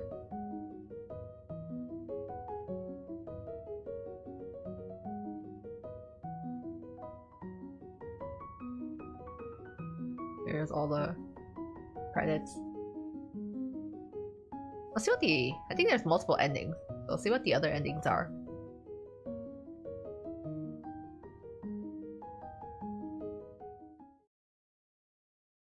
I was like, meanwhile, I'm like, hey, did her aunt ever get a new dog? Not that it's a loose end or anything, but I'm like, I hope her aunt also got a new dog. They're fine, she's mildly crispy on the outside. Yeah, it's just a little burnt. It's a little seared on the layer. Yeah, well, I'm off. Alright. We tapped our clenched fists together. Today was my first day back at school after taking time off. Since then, Ollie had continued staying at my place. Though his wings were tucked in, he's been handling all sorts of housework like magic with his powers. Damn. So now he's just become like a house husband? If I'd been alone, I don't think I'd found the courage to go back. When I said I was going to school, Ollie looked worried, but he supported me, saying it was my decision. Watching him, so kind and sincere, made me want to be like him. It made me think I could take just one step forward. And then, as I was thinking that, I'm Olizio, new to the class. Please call me Ollie. Nice to meet you. Why is this happening? Isn't he cool? Maybe mixed race? His Japanese is way too good. His voice is nice too. Squee. But his eyes look kind of mean. Glares. Ew. So your seat will be... teacher, I'd like to sit next to Miss Salmon. Salmon, we know each other. No problem, right? Yeah, that's fine. Do everything as you wish. What? Sitting down beside me in fine spirits, Ollie grinned and said, well then, Inori, let's get along from now on. Wow, I guess it keeps hearing salmon. Yes, salmon. Salmon. But it sounds like salmon. It's just Miss Salmon. Father, mother, how are you? As for me, thanks to my new friend, things are so lively at school and at home that it's a bit overwhelming.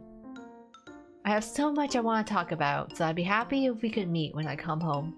I won't say everything is just like it used to be, but because I received the courage to take a step forward and change. First, I want to talk a whole lot, about everything that's happened so far, and about what's to come. From your daughter, Inori. I hear a wolf. Yeah, that's my dog. He just woke up from a nap and now he's fussy.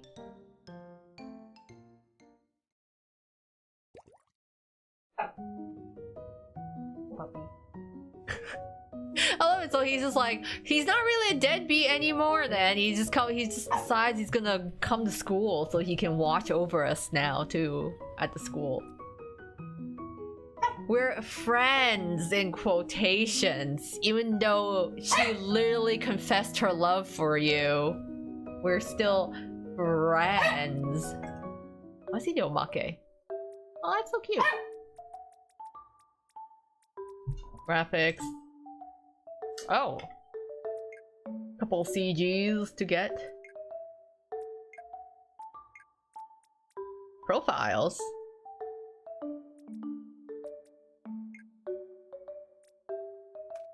Oh, that's cute.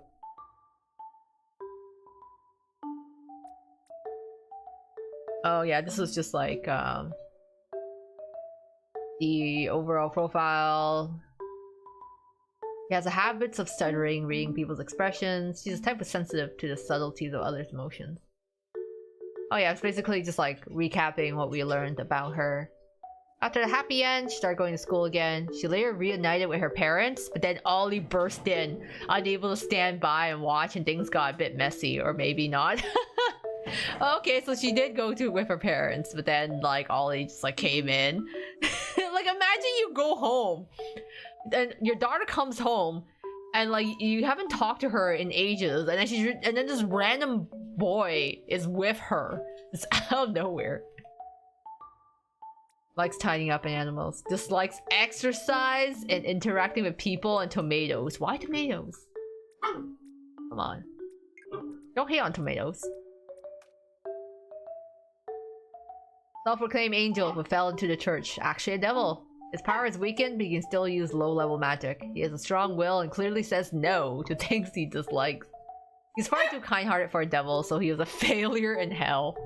His values are skewed, though, since his only understanding of human morality comes from games. But despite his complaints, he's generally kind. Which is why he's still got like a bit of a jerk personality, I guess, because he's actually not really a human. After the happy end, he enjoys school life while beating up anyone who hits on the MC. Wow. Likes games and cooking, dislikes MC's tears and taking souls. So funny. There's a boy!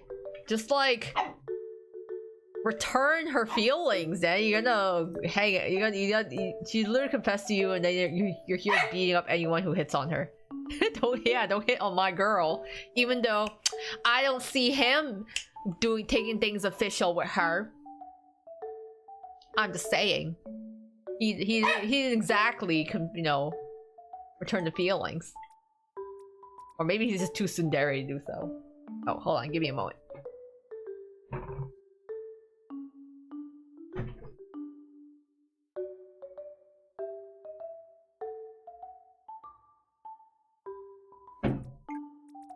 Okay, let's see the ending list. Oh damn, okay. Oh, there's a normal end and there's a bad end. What's the bad end? Low affection. Branches off from the end of chapter 7. Okay, let's go for the bad end first. So far, I've been pretty good at nailing the good endings. Surprisingly. Oh shit, I forgot which one was chapter 7.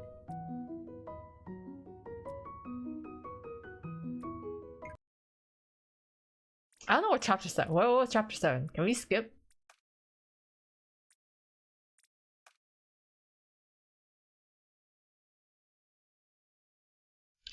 I just have to skip it.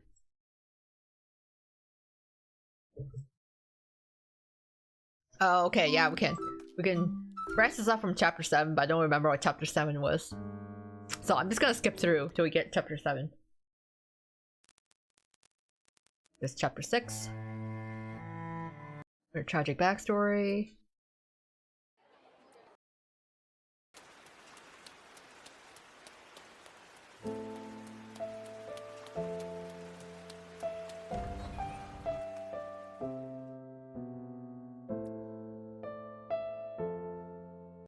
Skipping.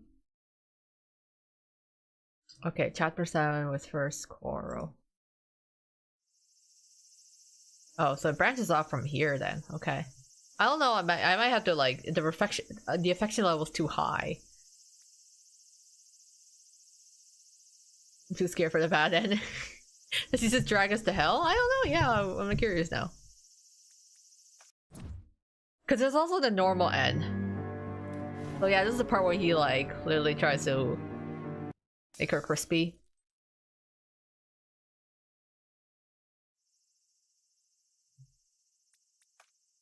Because our affection level is too high.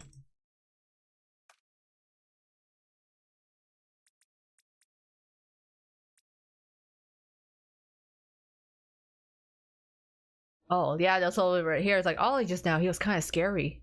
Why did he do that to Kashima? He truly isn't human, he's an angel. What's normal for me doesn't apply to him, and I never know what he might do. He's a different kind of creature from me. Oh, when I tried to step in and mediate, they both got incredibly angry and blamed me together. Even though I knew they just wanted to vent, it made me terribly sad. I cried alone on the train heading here. It's not like I had never had happy times with either my father or mother as well, but even so, I guess it's better to stay away anymore, for my sake and for Ollie's sake. Carrying my packed belongings, I walked along the night road. I hadn't decided on a destination, but I'd book a hotel in the next town over for now. At that moment, my shadow stretched out on the asphalt beneath my feet, lengthening silently. Huh, trying to run away from me? The shadow rose from the ground like a hazy, dry ice smoke, finally taking on a familiar form. Ollie! Ugh! The impact, my vision spun and my back slammed against something. A dry voice burst from my own mouth. I'd been pinned to the ground by Ollie. What? Ollie? If you're going to run away, I have no choice but to do this, you know. I'm like, this escalated very quickly. My clothes were torn open at the collar, exposing my other garments. His cool hand touched my left breast, right there, exactly above my heart. What are you going to do? What? The contract, of course. As he said that, black mist surged from his hand and a pattern appeared above my heart. Why, Ollie? The contract? An angel with a human? As Eva laughed. After a burst of laughter, he fell silently, as if suddenly out of breath. In the silence, his voice, lower than usual, echoed painfully clear. Ah, poor Inori, fooled by a damn devil. I'll take responsibility. I'll love you for the rest of your life. No, even after you die, I'll love you forever in hell. I'll make your heart, your body, your soul, everything mine. Oh, this is the yandere end. Oh, of course. Saying that, he squeezed his red eyes narrow. You've never laughed like that at all. Ollie. Sorry. I thought being together only meant hurting each other. I should leave, because that's what happened with my father and mother. But it wasn't like that. By trying to leave, I ended up hurting you this much, Ollie. I gently reached down and touched his cheek. As I softly stroked his cheek, his twisted smile contorted painfully. It's okay if my life is enough. Please use it for you.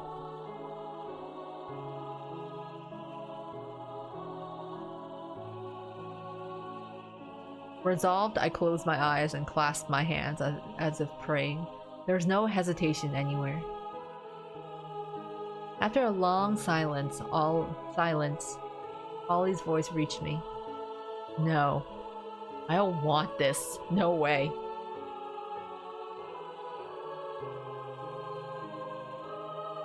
Slowly opening my eyes, I saw Ollie shedding tears.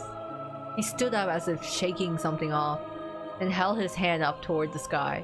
A summer night breeze swept between us. Ollie?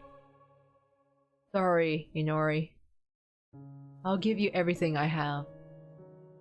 Please, please be happy.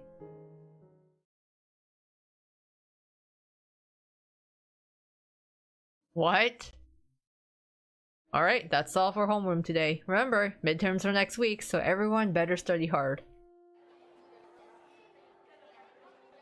Come on, let's go home. Hey, were you looking at Kashima's seat again? It was definitely an unfortunate accident, but you don't need to feel responsible. Honestly, a lot of us probably feel relieved she's gone. Oh, well... I love how it's just like, oh yeah, the girl, that was a bad accident. Anyways, I heard a new crepe shop opened. I know you've been going through a lot with what happened to your family, so... Wanna go get something sweet to cheer ourselves up? The actual whiplash. Oh yeah, it kind of sucks that bitch has got into that accident, but anyways, how about some crepes? Yeah, thank you. I became miserable at school and shut myself away at home. Then one day, the girl who used to bully me suddenly... Wait, she died?! But one day, the girl who used to bully me suddenly died in a traffic accident. Traffic? Where? Where would she be hit by? In the countryside.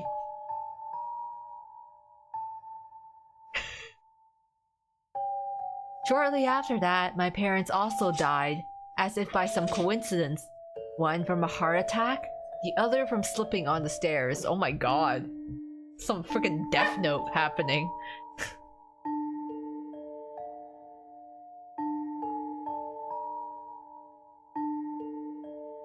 It was as if some force was at work, causing people who had wronged me to die one after another. Man, just freaking light yaga me with the Death Note. I remember my parents' funeral. Sure, we didn't get along, but when I stood before the coffin, I just started crying my eyes out.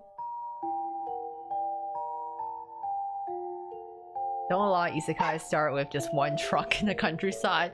But I mean, it's usually like in the city, right? Unless it's a countryside at night, but it was like literally broad daylight when, you know, when literally Ollie tried to kill her.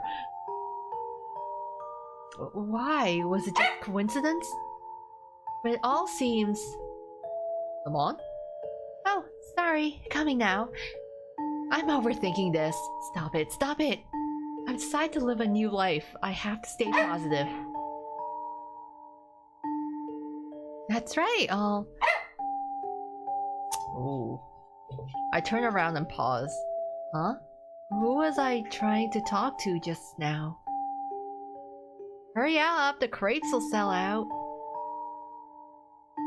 Oh, sorry, I'm coming now. I thought I saw my own eyes reflected in the window, red like rubies.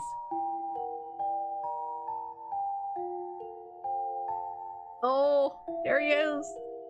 Oh, bad end. The wish is like a curse. So he's trying to still make us happy, but it just like... But his way of making us happy is to literally just kill our bully and our parents. It's like, oh, okay. It's like a monkey's paw that curls. You're like, I wish to just have all the bad things go away, and then, yeah. Wait, is he in our shadow now? He's watching over us! Like our guardian angel. Except cursed. Our guardian devil, I guess. I'm like, okay, oh, Auntie's still okay, I guess.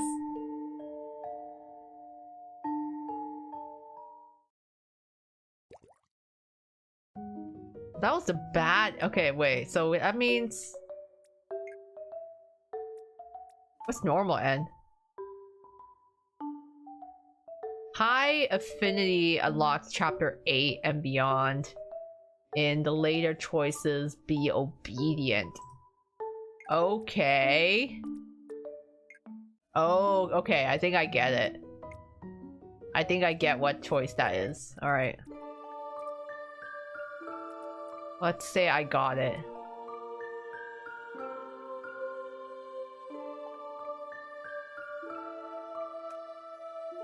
What happens if we're like, okay, we won't take this any further. If that's what you want, Ollie, I'll do it. Minori. Ollie smiled, looking relieved. But I fixed my gaze on him, pouring all my feelings into it, and continued.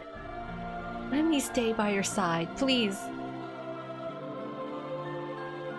After letting his gaze wander uncertainly for a moment, Ollie spoke quietly. Alright, if it's what you want, Inori. Ollie? I walked down a long hallway, glancing at the garden where cicadas chirp. You're just lazing around again. Come on, Inori. It's a good part right now. Don't interrupt me. You say that. I didn't order anything. As I opened the front door, a boy in a school uniform was standing there. His face seemed vaguely familiar. Ah, hi. Nice to see you again, Simone. I'm Seta, the class representative. Remember me? Yeah, Seta, right? Sorry, I was fuzzy on your name. My bad. It's fine, no worries. We never really talked much anyway. Saying that, he laughed brightly, as if brushing off my guilt. Oh, his sunny aura is too dazzling. Since the first term's almost over, I brought the handouts piled up. Also, I was just wondering how you were doing. Oh, I see. Sorry for making you come all this way. No, actually, the teacher was supposed to come, but I asked if I could come instead. Ooh, he wants to see her, huh? Okay, have a good dinner, Cross Emerald. He paused, as if choosing his words carefully, and then continued. Sorry, I kind of noticed what Kashima and the others were doing, but I couldn't stop them. I wanted to think it had nothing to do with me, because that was easier. What Kashima and the others were doing? A letter of accusation was sent to the PTA president. It became a problem. Seems like lots of students were being bullied, and now victims are coming forward, one after another. Kashima's in the hospital for a long time with an injury or something, but she'll probably transfer schools. Okay, so she's not dead. She's still in the hospital. Injury? It's what Ollie did. So we want you to come back, please, Simone. Everyone wants to be friends with you again, sincerely. Of course, only after you're all better. Yeah, thank you, Seta. When I returned to the living room, Ollie was waiting. That's good. Maybe you should go to school. Ollie, were you listening? It'd be dangerous if the visitor was a bad guy. That's Seta guy. I don't like him, but he doesn't seem like a bad person. I don't like him though. Of course he doesn't. Anyone getting close to this girl, he's like, what are you doing? Are you talking to my girl? Huh? So you really don't like him that much? Ollie deftly peeled and sliced an apple, placing several pieces in my hand. My heart, stiff from all my thoughts, softened and relaxed. I wish to come with me, Ollie. Yori. A sharp, cold voice snapped from him. We promised. We stared at each other in silence for several seconds. His admonishing gaze was unbearably painful. I know. As I kept my eyes downcast and fell silent, Ollie shoved a piece of apple into my mouth. Funny face. Wow. As he clumsily ran away, he looked back at me and grinned mischievously. Ah, really? I'm hopelessly weak against that smile. Girls down bad.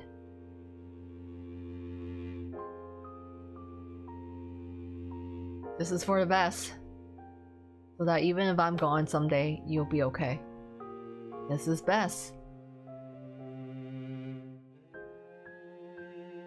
Normal end until that day comes. Ah, okay. The normal day is a normal end is just basically the will they, won't they? They're basically clearly both have feelings for each other, but are both suppressing it. And it's sort of like, okay, we'll just kind of keep just going, just living like we're living at the moment. But you know, it's a constant, what are we? I don't know. That was the normal end. Okay. Which means we've got all the endings in the game. You're living to get on with it already. I feel like that guy from Free and just date or yeah, just date already. Like honestly. Even if even in the happy end, it was still it still felt a bit like come on, just get it together. Just he's already confessed. He didn't really confess in the true end, but it's kind of implied. Just get together. Just get it on. At least like yeah, I guess so. Only in the bad ending does the bully die, but otherwise in the normal and true end, I guess they're just hospitalized for like an indeterminate amount of time overall.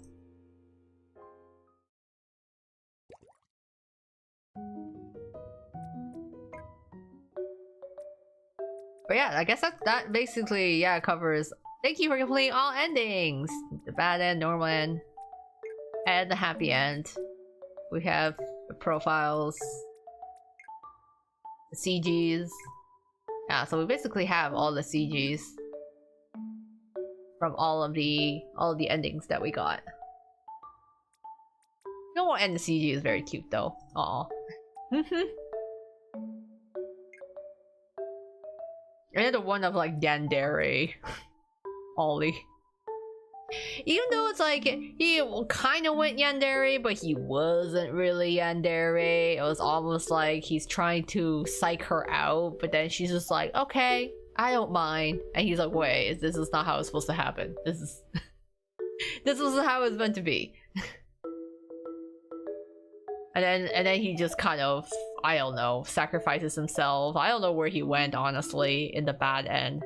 Kind of just disappears, but I'm like, can't really go back to hell, right? So is he just, yeah, living like a shadow, watching her from the shadows sort of thing? But, yeah, so since we got the happy end, it just keeps the same profile here. Porn casual. Wow. Oh wow. Did you actually get the full body shot of like the sprites? Casual uniform.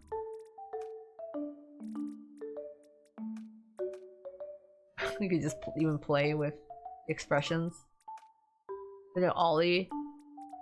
Lounge. Outdoor. Ragged. Oh, I got a wings, gray wings, and this uniform version. Just put them back in the rags. I just play around with it. I mean, it's kind of like a cute bonus here. Oh no, I'm in rags.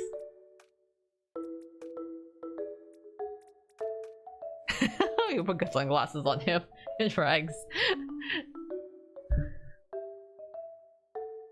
I guess he reworked the contract in the bad end. Yeah, I was like, wait, I guess he didn't end up taking her soul in the bad end.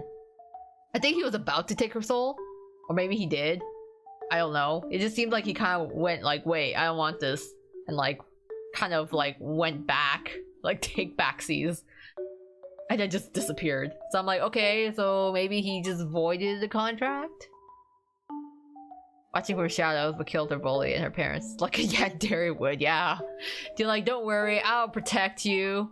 I'll make sure you're happy by killing everything that interferes with you. Like, man, could you imagine? It's like, it's just her bully and her parents now, but imagine she, like, gets older and then, ends up, getting an ex-boyfriend. Ex-boyfriend dies. Gets a shitty boss, the boss dies. Has a bad interaction with a waiter at a restaurant, that waiter dies. It could easily spiral from there. That's why it's like it's a cursed ending. Because I'm like, this is only the beginning. I'm sure whatever sort of inconvenient person she comes across in the future, I'd be like, okay, We gotta kill this guy now. Not gonna lie, this might be why I like blunt guys like Rook. I wouldn't hesitate, unlike Ollie. Not like I love your ending versus you're looking more beautiful every day. I think you're just not into Tsundere's dead medic. I feel like the kind of, it's not like I like you or anything, it's a very Tsundere thing. So perhaps this is you just gotta avoid the Tsunderes. It is refreshing though to have the blunt, like over the forward blunt guys like Rook, who are straight up just honest. Though sometimes Rook's honesty can be a detriment, cause he can say stuff that's like, okay, ouch, like oof, but it's because he's overly honest.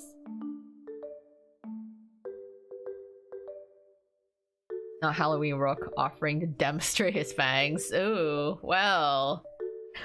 If he wants to demonstrate, I will volunteer. I volunteer as tribute. I do love Halloween Rook though. That card is very, very nice.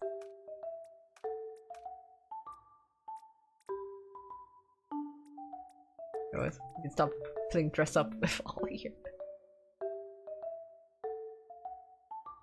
Meanwhile, Ollie turning to Yuno Kasai and that bad end. Yeah, but he only kind of went.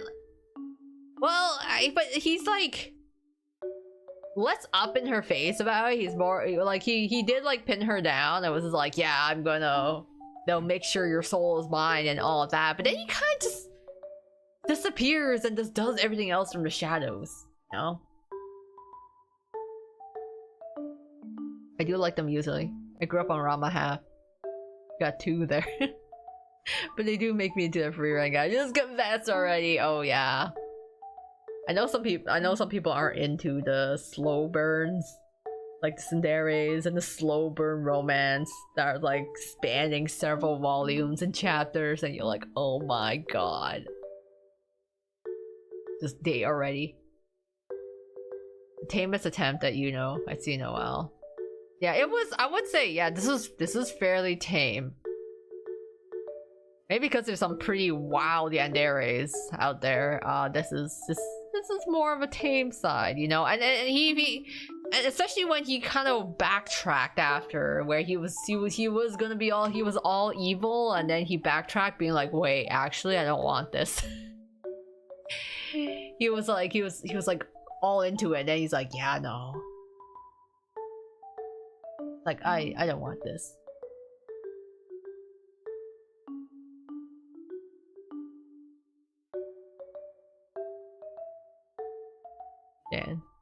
Sen? How do you pronounce this? Name again. I did, but yeah, the guy. Sen. Wherever.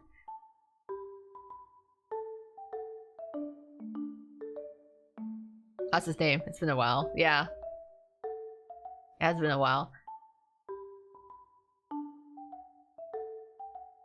I think it's because I have like auto translate in my chat. I need to like turn that off.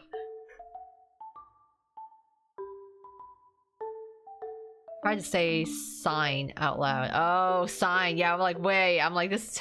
It's not rain. It's or sane. It's sign. Okay. Yeah. I was like, wait. I'm close. I'm close. I'm like, wait. I got this. Like I'm close to the actual word. Okay, sign. What you call that, sign?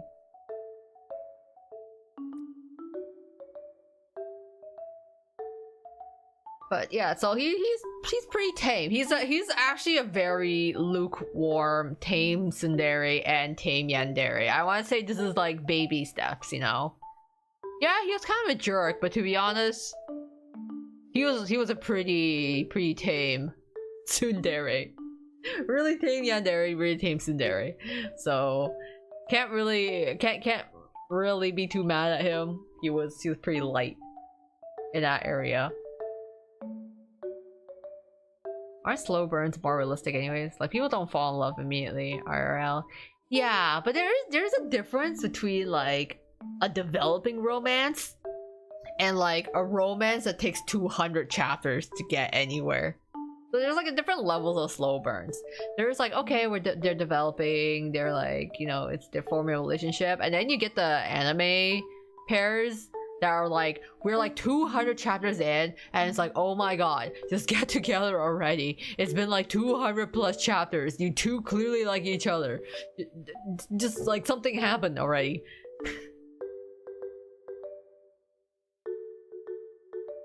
Yeah, if we ran the German names, which is kind of funny if you do know German. Slow burns and tsunaderis work for me when it's more tsundere actually taking a while to fall in love. I think, to me, I liked it. I think it's funny when it's like a slow burn with tsundere, but the tsundere is the one that actually falls first, or falls really hard, and they're just like trying to deal with their emotions and like are too stubborn to really confess.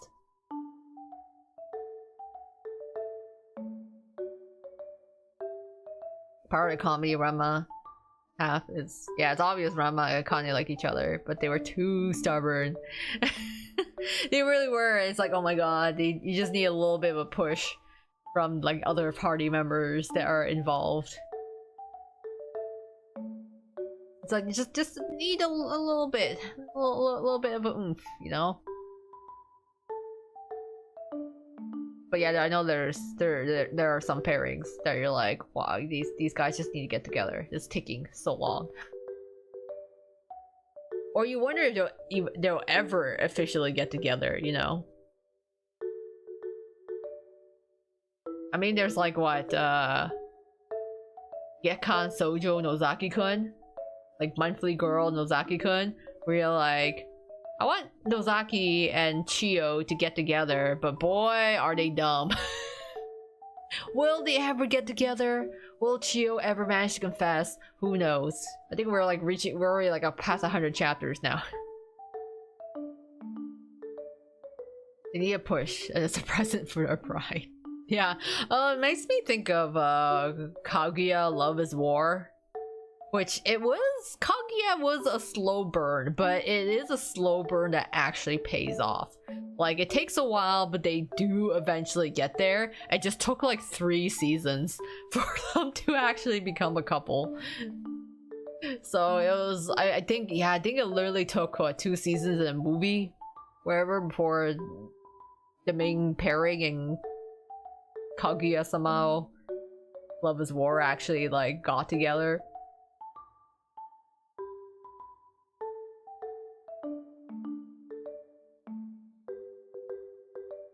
Will any of those couple ever get together in Nozaki? Yeah, I do not know. I think the last, I feel like I haven't kept up with the manga for Nozaki recently. I think I was a couple of hundred in, but I remember the last time I left off in Gekkan Nozaki kun, none of the pairings were actually official yet. It's just so heavily implied. You're like, are they gonna get together? Is it about time?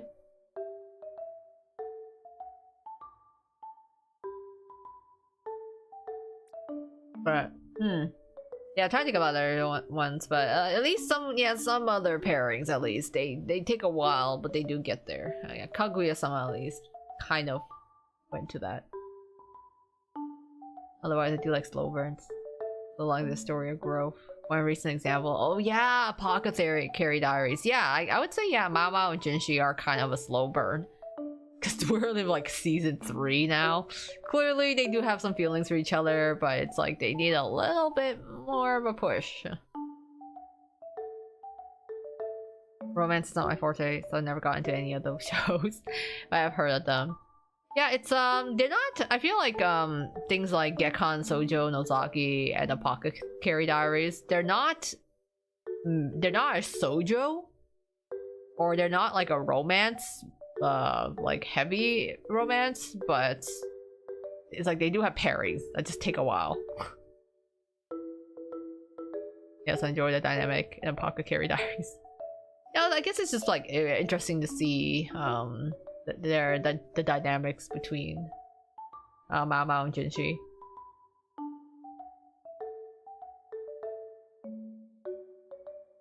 Jinshi fell hard and fast.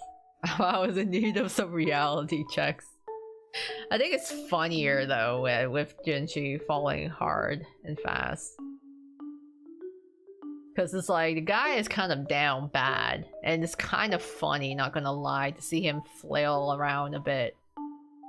But that just could be the S side of me speaking. I'm like, yes, I like to see him struggle. I want to see the guy struggle a bit. I need him to fall first, to fall hard, and then I want to see him struggle on this slow burn.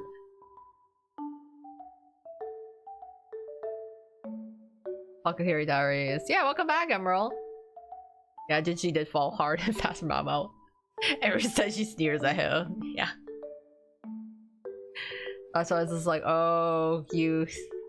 Like, the boy is down bad. And it's still cooking though. That relationship is still cooking. Because I feel like I don't remember if like the next part is going to be a movie and then back to the next anime season, or if they're just gonna have another anime season. I think I only got into Apothecary Diaries. That's about it. I think the dialogue and relationship dynamics are enjoyable.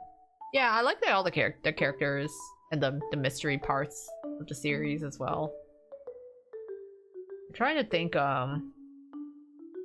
There's actually there is an underrated anime. There was a seasonal anime that came out last year that like no one really talked about. I thought it was underrated, but it was actually it was really enjoyable. Was Senshu. Like Senshu was like basically kind of an isekai story with a female main character, but I thought it was actually a really interesting take on the isekai genre, and I did end up really shipping the main character and the hero like really hard, and I was like, oh, I want them to get together. But yeah, it was one of those I was not expecting the story I was not expecting to be that invested in it, but then I got really invested in the pairing. I think a good romance is hard to find when the anime market has been flooded by isekai villainous stories. Oh my god, yeah. It's been... I mean, I still consume it. I still like... I still consume all the villainous stories or the villainous slop. It's my guilty pleasure, I'll admit. But it does get to be like, okay guys, do we have enough of this yet? I watched that one. I really wanted to yank her hair out of her face. Yeah, she had all that hair in front of her. I actually really liked it, the character Luke a lot. He kind of did start off as a bit of a jerk, but then, oh yeah, he ends up falling, and I'm like, it's so delicious to watch. I've had enough. I think there's a lot. There's way too many isekais now. I mean, like a couple isekais and the rest, along with the villainous series is bland. There is a lot of generic ones for sure. There is a handful. Like, I kind of watch the villainous isekais and like I read those type of stories. They're like, you know, like a popcorn muncher, you know, when you're like, it's like a snack where you're like, yeah, whatever, it's not a full meal but it's still a snack, I'll like munch on it. But there is actually a handful of villainous stories I do enjoy that I'm like, yes, I will promote this. Because yeah, there's certainly a lot. Isekais are, yeah, I'm not usually big into the isekai genre, but there are occasional ones which I like their take on. I like isekais growing up. Thought Hack is kissed one. But now the genre feels ruined. Yeah, I think it's gotten saturated, you know.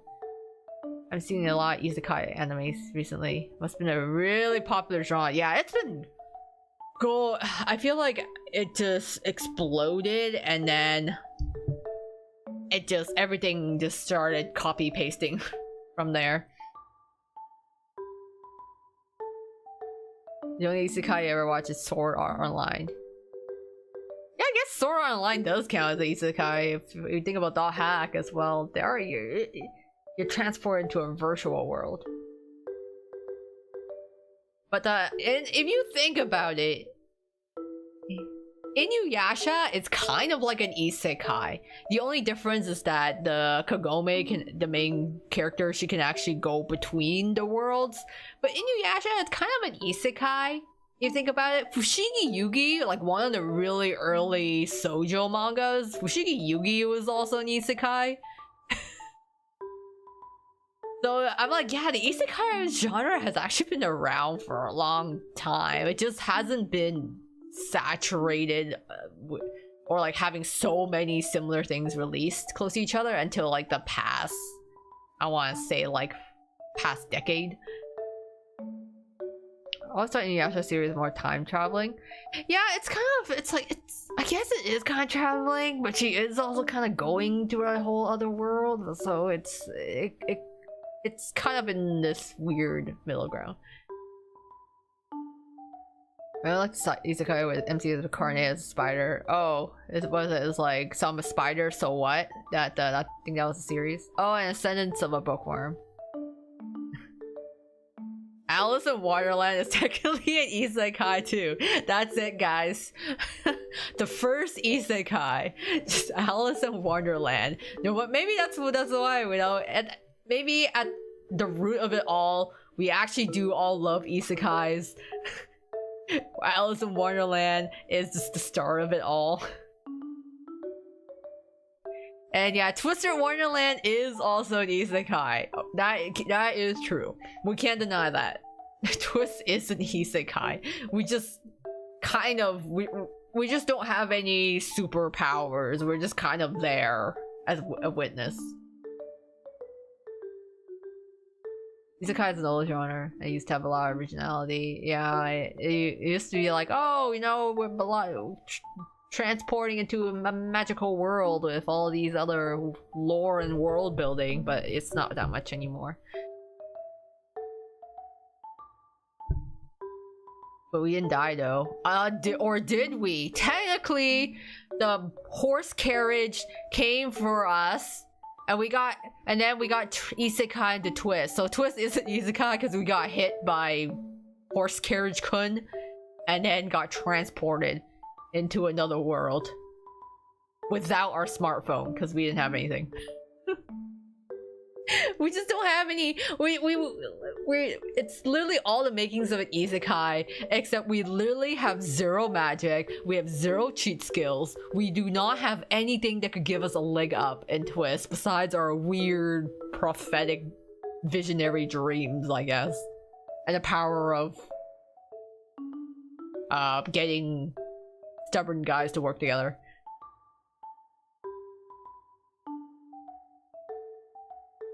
Not all isekai evolved after rebirth. That's just the excuse. It's been over now. It's a world transfer. Yeah, that's true. We got hit by black ubas. Yeah, we just got run over by a carriage. But there's isekais, there's reincarnations, and then there's transmigration, which are like all similar but different ways of kind of a similar genre. Except, yeah, because I'm like, even in webtoons, I guess there's a lot of villainous ones. I actually really like, kind of the stories, whether it's like transmigration, I don't know, regression, or reincarnation. I do actually enjoy the business ones. I've been actually keeping like the type of stories, the webtoons I've been following or the novels I read have a more like a business context to them. So in terms of webtoons, I've been reading Reborn Rich. So, and there's another one too that's called Real Man that I haven't caught up with, but I've actually been I've been kind of interested in those ones. So yeah, there's those two. In terms of villainous ones, my favorite villainous one is called Accomplishments of a Duke's Daughter, because it had a bunch of like just, I guess, commerce related aspects to it. I think she like literally comes up with companies and has her own business. She was like building cafes and whatnot, so there's that one. And then there is actually a villainous one that's getting an anime called The One Within the Villainous, which I actually really liked. And that one is more of kind of like a revenge story, but I didn't like the plot for it. I also really like it when the villainous are actually not good people. Like the villainous are actually villainous and not goody two shoes. One of the webtoons was called Roxana, or Roxanne. I really loved Roxanne, but then I think that webtoon is on like an indefinite hiatus. I don't know if they'll ever finish it. Wait, didn't you can get Isekai with his phone? Oh right, he did get Isekai with his phone, but his phone doesn't work, right? Meanwhile, in the game, I think we literally had nothing on us. Like, we didn't have our phone, we didn't have our wallet. I love Disney Dreamlight. Video game and MC just falls asleep and just happens to land in Dreamlight Valley. Oh, I've heard of that game. I haven't played it, but I have heard of it. I didn't realize that was the lore. He just falls asleep and happens to land in Dreamlight Valley. Yeah, just in the world of dreams. I guess it's just easier to be like, yeah, you're in this other world because isekai. Yeah. I think there's an anime trailer of the villainous anime. The heroine is sharing bodies with the villainous. Yeah, there's actually two. It's funny. I can name you two that have this premise. Or actually three if you consider swapping to be sharing. One is Holy Grail of actually this anime just ended. Holy Grail of Iris or Eris. Yeah, Holy Grail of Eris has the heroine, like there's the ghost of the villainess that occasionally takes over the heroine's body, but they're kind of separate. The one within the villainous is the one I kind of think of more. That was one of the ones that I said I thought was interesting, that I'm looking forward to watching. So yeah, with MC, but the thing is though, the one within the villainous, it starts off with the MC taking over the villainous body, but then something happens and then the original villainous soul takes over. So it's like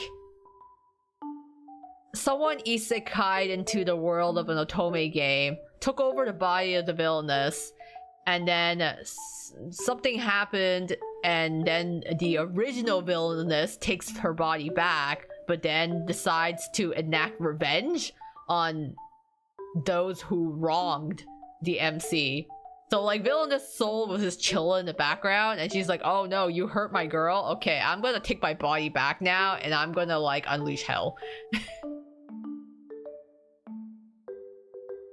So technically MC, the MC's soul kind of goes into a slumber, and the villainess kind of takes over her body back.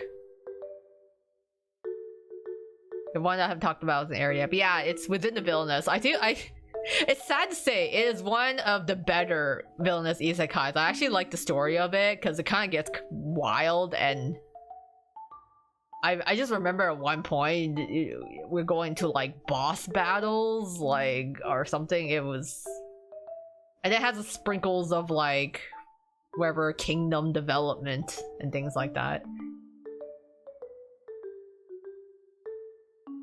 Yeah, she did everything she could to set the villainess the right path, but she was betrayed. Yep, and then she goes into a coma, and then the original villainess awakens. Yeah, that's basically what happens. And then the original villainess was like pissed. She was pissed at the people that betrayed the MC, and she's like, I'm going to get my revenge. And it has the heroine as the most insufferable person you'll meet. I think it's actually really funny. If you guys ever saw the villainous anime that was called May I Ask for One Final Thing, the one with the villainous kind of punching everyone, there's like an annoying heroine in that anime, but you have not met the heroine of the one within the villainous. Her name's Pina, and she has the most punchable face. She makes these really ugly faces, and she's got the most punchable face that you could possibly have for an annoying heroine, and it's kind of wild. So that it's kind of interesting, I guess, when you kind of have like I'm seeing it more now with the heroine being the one that's actually like not good. I like when stories switch up the format. Yeah, because I'm like, yeah, there's a lot of generic isekai and villainous stories, but there are occasionally ones that kind of switch up the formula, which I am willing to give it a try to see how the story plays out. But yeah, it's been a while since I've read the entire manga for the one within the villainous, but I did like how the villainous character was not really a good person necessarily. Like, she's got ulterior motives because everything is for her revenge. And then yeah, unfortunately the other one I liked, Accomplishments of a Duke's Daughter. That one, I feel like the manga is never gonna finish. I've been collecting the manga, but it hasn't updated in like 5 years. Sad. And I don't think it's really anime worthy, to be honest. I feel like it fits better as a light novel, because I feel like when it gets to be kind of political or business heavy, it's kind of harder to translate that in an anime properly. I'm not sure if I watch it, but I love to switch up. Sawashiro Miyuki did from the heroine to the villainous. I mean, she's a veteran, right? She's a veteran VA. And they kept the style very close to the manga, which was really nice. There's actually the other villainous series I've been reading a light novel of was it's actually called Modern Villainous, and it's funny. It's like, it's called Modern Villainous, and it's literally about, like, the main character is trying to prevent, like, society, I don't know, like society from collapsing after the financial crisis in 2008.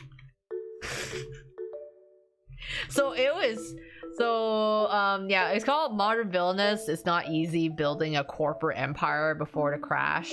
So the story is about the main character. She reincarnates as a villainess in this otome game, but for some reason in this otome game, it's got the Great Recession of 2008, and then she basically is like, oh shit, well, I'm gonna try and like fix or prevent the crash from like 2008 to like happen or something, and that's like the plot of it. So to be honest, it is not a light read at all. I've been following this series, and it is so economics heavy, so politics heavy, that I have a hard time following the series, because like you sit down, you're like, oh, it's not like a light read you casually can like pick up and put down. It's like, wait, she's describing all these like economic terms and referring to all these like economic political events and the whole structure of the Japanese government. I'm like, I do not know enough about the Japanese government to really understand everything this novel is telling me. Fantasy anime are starting to get popular again. I heard there's one people are looking forward to called Witch Hat Atelier. Yeah, I've heard very good things about Witch Hat Atelier in terms of like even before the anime came out with the manga. So I'm actually looking forward to watching Witch Hat because I've heard very good things about it. I swear upon my name, I will not confess to a crime I did not commit.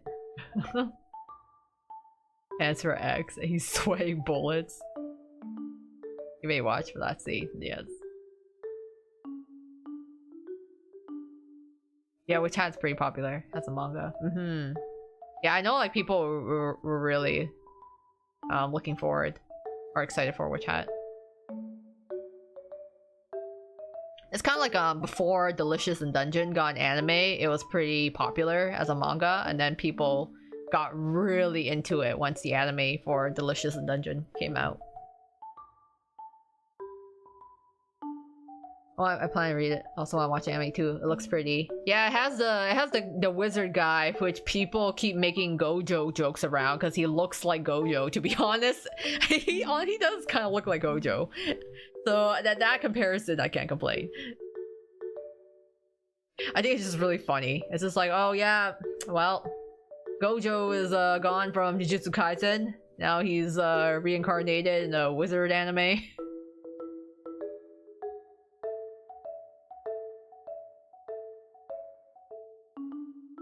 I was happy to see anime that isn't the same generic stuff we had. Yeah. There is still a lot of good stuff that gets released, but there is, yeah, a lot of isekais. I'm actually curious what's out this season, actually. I do watch, like, a lot of seasonal animes here and there.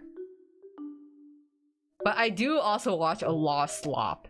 Admittedly, I'm like, yeah, this is slop, but I do enjoy some of that slop, I won't lie. Because sometimes, you know, yeah, I want some good, actually good, anime series. But sometimes I just want to turn off my brain, too.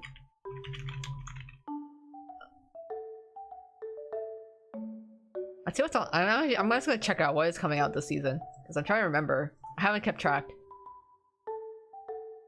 Isn't Jeffrey as a character older than him, though? I think? He seems like an older guy. But honestly, I know nothing about Witch Hat because I haven't read the manga. So I will see... So I will wait. and be able to check out the anime. And I'll find out then. It's Cousin 2018. Witch Hat Atelier 2016. So technically, Witch Hat dibs on him first.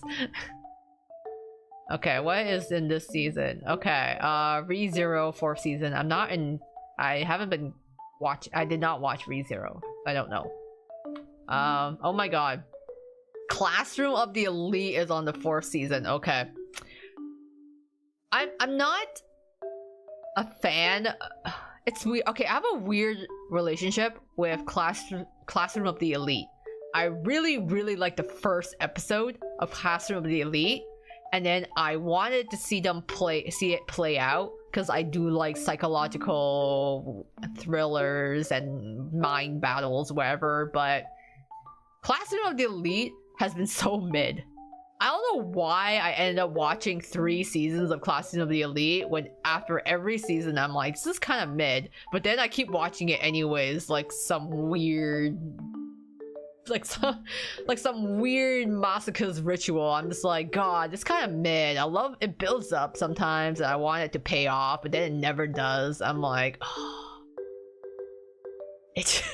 And now it has a 4th season. I'm like, god, I'm like too in deep now. Do I keep watching Classroom of the Elite? Okay, the opening and ending are bangers though, I have to say. All the opening songs for this anime have been good, but god, is it so mid.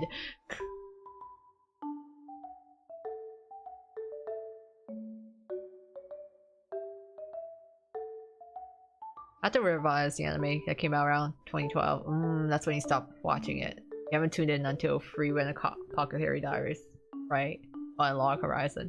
Yeah, that's a good series though, I have to say. I really like Delicious in Dungeon. It was a fun one to watch. Let's see. Yeah, okay. So Witch Hat, yep, that's coming out this season. Ascendance of a Bookworm. I actually read like the first volume of Ascendance of a Bookworm back when it was just like a translated, like a fan translated light novel, but didn't end up watching the anime. So I did not get very far so far in Ascendance of a Bookworm. Oh my god, the farming life in another world. I hate this anime. There are some isekais which I'm like, this isekai sucks. Like, not even like, oh, it's bad. It's bad and it sucks. I personally just don't like this farming isekais. I do not hate all isekais, okay? Mind you, there are some isekais which I'm like, alright, no, not bad. I kind of like it. And then there's some which I'm like, I don't like this. I hate this. And I hate the farming life in another world. Dungeon Meshi is so nice. Yeah, I like the cast of being different races and cultures. Yeah, I liked all I just like the dynamics. I like the dungeon exploring. I liked all the food and recipes. It's just so interesting.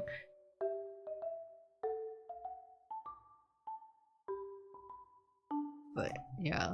And if you're wondering, like, Koa, if you have to complain about all these seasons, why do you watch so much slop and trash? And my personal thing is that I'm not really allowed to trash or shit talk something unless I've experienced it myself. So I will watch these, confirm that it is trash, and then now I can rip into it as much as I want. That is my that is my thing. I'm like, I can't complain about something unless I've actually experienced it. But now that I have experienced a lot of these trashy series, I can rip into it.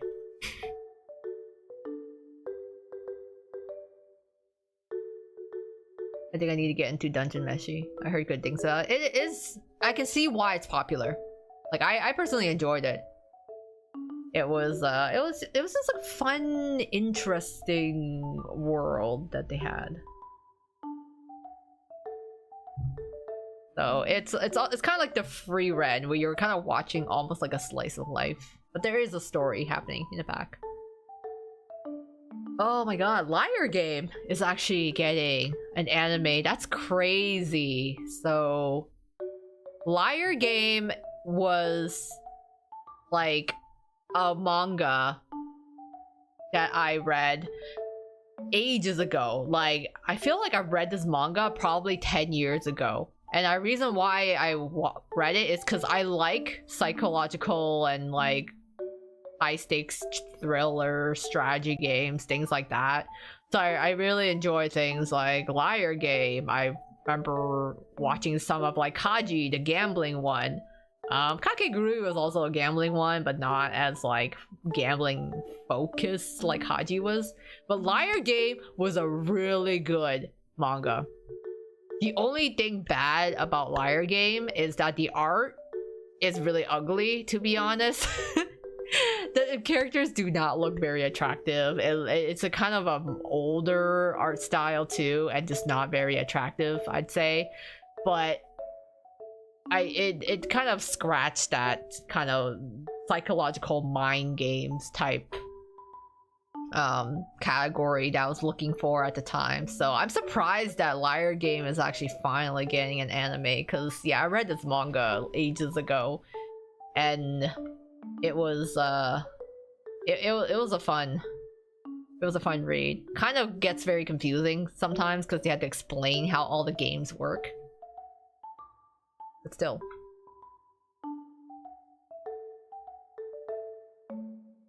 I went to Anime Planet to refresh my knowledge. Front page isekai. There was a cute girl in the hero's party. So I tried confessing to her I'm done.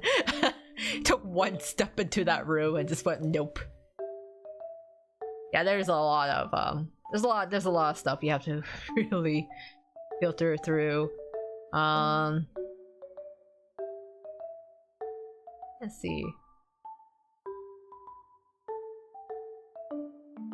The Warrior Princess and Barbaric King seems interesting, but I'm a little wary because I worry if there's any type of weird, like, sexual violence in it. I don't think there'd be, but I'm a little, I'm a little, you know, like, I got my guard up. So it could be interesting if they don't have, like, weird ecchi in it. Like, random fan service. What else? There's Akane Banashi. Akane Banashi seems interesting as well, actually. I have not read the manga, but apparently it's, I think there's a lot of people that like it. So, it seems like a very interesting premise, too. So, I would be interested in watching Akane Banashi. Sentenced to be a Hero came out too. Oh yeah, Sentenced to be a Hero came out, was it a season or two ago? I actually don't think I've the animation looked really good, but I haven't actually sat down to watch it. Speaking of animes, why are animes these days have such long titles? Most of them are like isekai or light novels. You know, an anime was originally a light novel when it's got the longest, like, mouthful title possible. And it's just like they're trying to really max out that character count. Barbarian what now? It's called The Warrior Princess and the Barbaric King. So, Himekishi wa Babaroi no Yome. This seems to be what it's called. But like, But like, potentially. I might give it like, you know, a couple episodes to see how that goes. I only want to get started on Rent a Girlfriend. Rent a Girlfriend's on season 5. I don't think that deserves 5 seasons. And I will never watch it. Oh, there's another villainous one. The most heretical last boss queen. I did watch the first season. Oh, there's no. Wow, there's actually several kind of fantasy romance. I'm kind of scrolling through to see if there's anything else I would be keeping my eye on this season.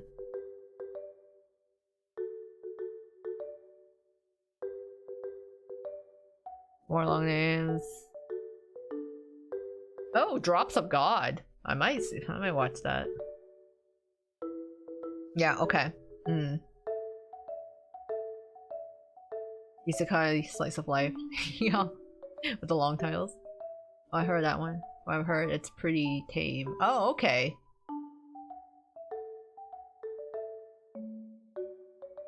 Walking behind the supermarket with you. I've heard of it. I actually have. I've seen. Funny enough, I've seen like what the main characters look like and like snippets of it, but I haven't actually read the manga. So I don't know if it's actually good or not. I haven't really seen enough of it or heard enough reviews right now to determine if that one's a good one. But I think like it at the very least it involves adult characters and not teenagers. That's a plus, because sometimes it's just nice to have like actual like adult characters. Just random, what is your thought of Ville's 2026 birthday outfit? Oh, his bonbonniere outfit. I like it. Yeah, we talked about it earlier. I really like the fact that he's wearing something white and he's wearing a hat, and I think it looks really good. Because it's I think like so far all of the outfits have been kind of brown or dark colors, so the white is really refreshing to see. I think it pairs well with the pink background, especially. So I really like it so far. I believe it's made by the creator of Violet Evergarden. Okay, which one? Walking behind the supermarket? Or a different one?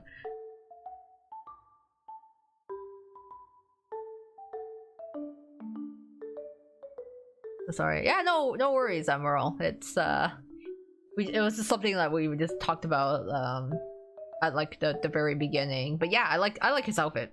I think it looks good. I think it's to me, I was like, oh, finally something that's not brown.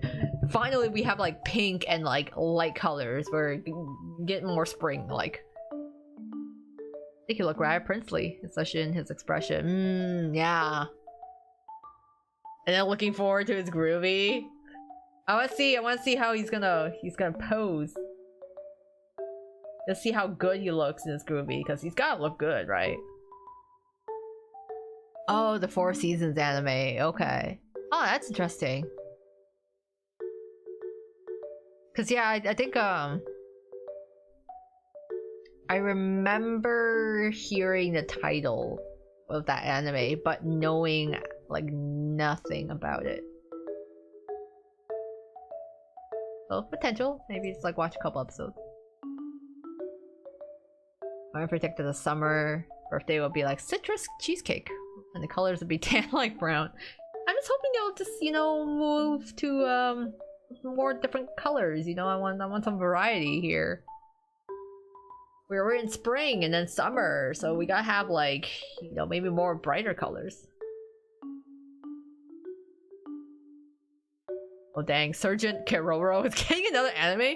Oh, Sergeant Frog. Yeah, Sergeant Keroro. I'm like, hasn't that been playing for like ages? Hasn't that been going on? For like ever? Then again, I mean, same with Crayon Shin-chan and Detective Conan and One Piece, but you know, it's one of those like, it seems like it's been going on for a very long time. It's one of those. Oh wait, Dorohedoro has season 2. Oh, I watched season 1 a long time back and I actually really liked it, so I do want to check out season 2.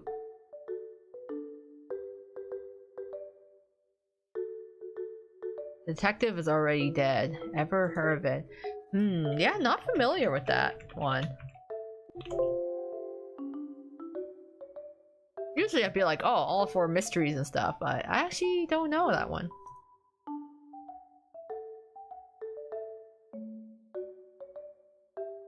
Honestly forgot about Sergeant Frog.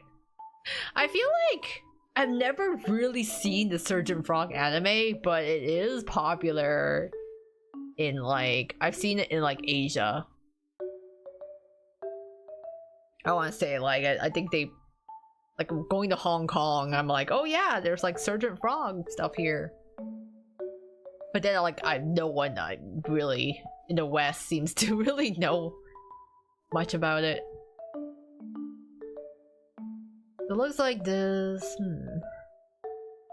But yeah, I finished watching The Great Mouse Detective on Easter. Oh, okay. Yeah, you're ready now for the Great Mouse Detective event in the Twist JP side. I don't remember anything from The Great Mouse Detective. I remember that movie where it was like what was it called? I'm blanking. It was like something, the Rescuers? Yeah, the Rescuers Down Under? I think that's the Rescuers I was thinking of. I'm like, I feel like I've watched a mouse movie by Disney. I think it was the Rescuers, so I don't, like, I gotta refresh my memory on Great Mouse Detective.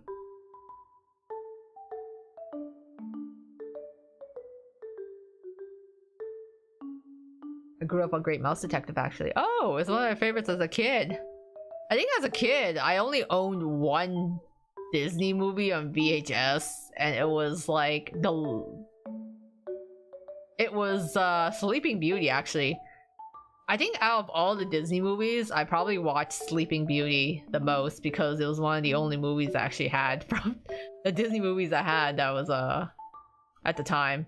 And then, funny enough, the second Lion King movie and the second Mulan movie. I don't know why my household only had the sequels.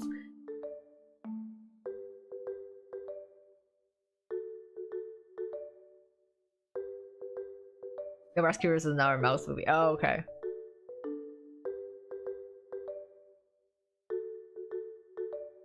Might be like the Rapunzel event where we don't see the original cast. Maybe, yeah, because it looks like the twist characters are kind of playing that role. Maybe they're taking over.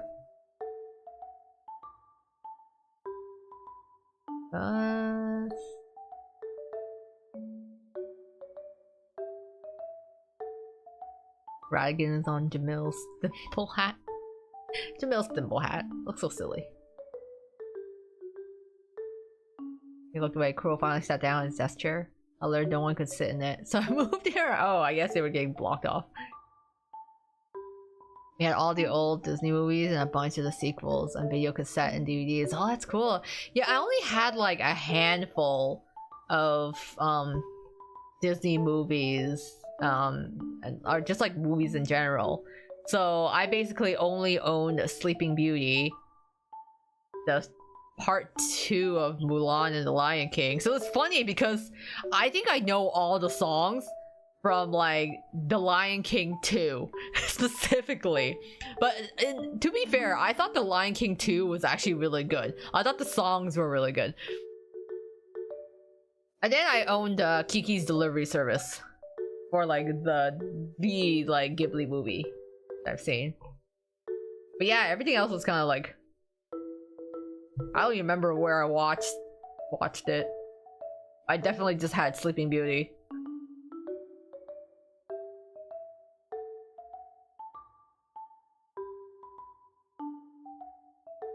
My household had most Disney movies on VHS tapes. Yeah, I think I had like friends who like had owned most of the movies, and I was like, wow, you guys have so much in your collection.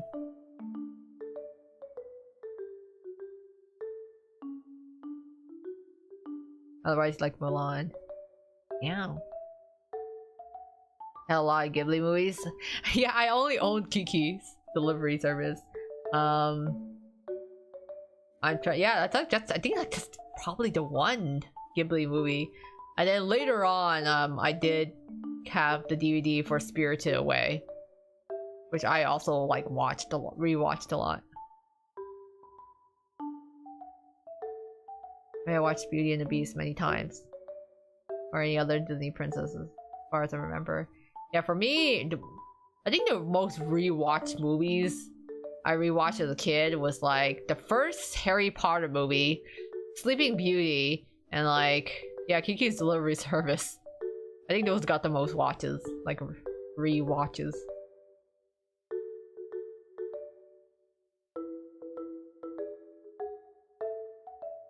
Mulan was a top favorite. I hate it when they did a live remake. Made it boring. Yeah, they took all the joy and whimsy out of it in the live action remake.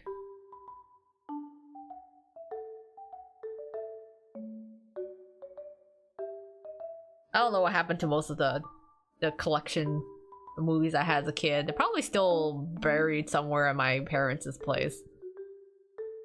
But it's been a long time. I don't even remember anymore.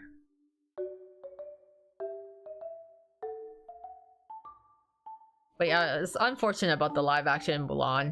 I feel like you could have watched a Chinese movie and it would have been better. Like, it really did not need a live action remake.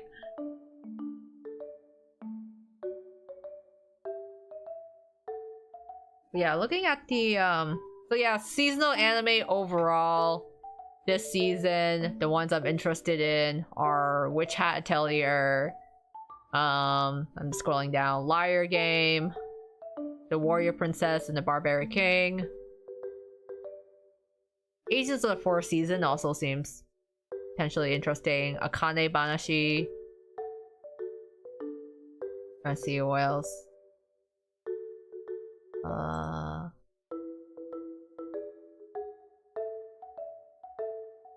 Probably all the villainous ones. Most heretical Last Boss Queen. Observation Log of My Fiance. Oh my god, there's like more of these. It's like any other more non-isekai? And then, oh, Drops of God. Yeah, I'd be interested in watching Drops of God.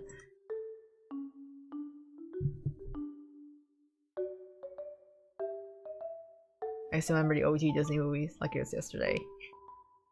Yeah, I can't go around with the classics. Now that I want to watch some anime, I'll blow all my money on DVDs. I know our current Disney. Yeah, current Disney has haven't been doing that great. Though I did watch Zootopia 2 recently. From the Avatar Last Airbender. Oh yeah. Like, weren't they trying to make another live action of that? Me too. I despise new Disney. Yeah, it's just not the same. You know? I did like Zootopia 2, I will say. It was not a bad movie. And there's been some Pixar films that have been fun, at least. I actually remember it's funny because I actually caught up with all of the Hotel Transylvania movies and all the Despicable Me movies as well.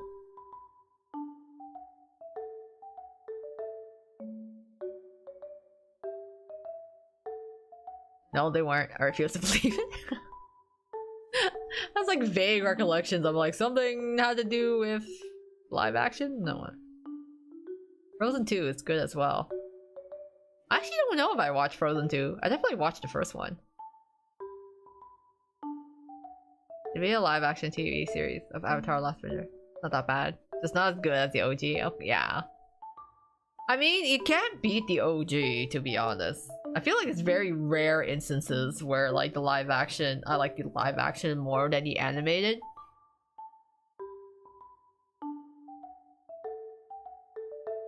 Actually, what are all the Disney movies recently? To be honest, it's all a fog. It's all a fog to me. I'm like, well, what Disney movies are kind of out now?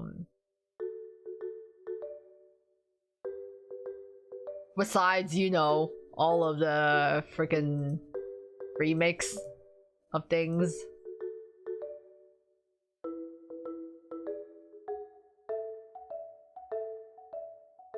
I'm trying to see. I'm trying to see what the recent movies have been in like the last while.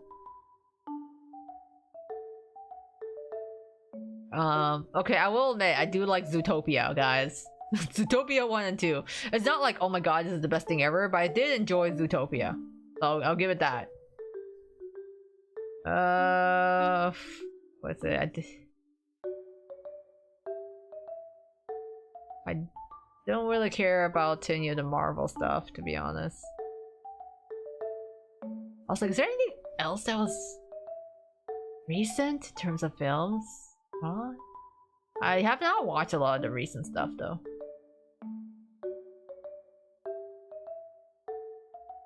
Recent ones. Yeah, I did not see Wish. Elemental was like, okay. I did watch Encanto. Encanto was also okay. It wasn't like I love this. It was just more like it was alright. When came out, I was living in a dorm. Had a tone deaf neighbor who kept singing the songs like she was an opera. Oh no. She actually made me resent music sung by Indina Menzel. The audacity. I don't know, medic. At this point, it's been so many years. I think you just need to let it go. I'm sorry. But it's okay. Frozen is out now. We're all about that K-pop demon hunters, right? Rumi is the new Elsa now.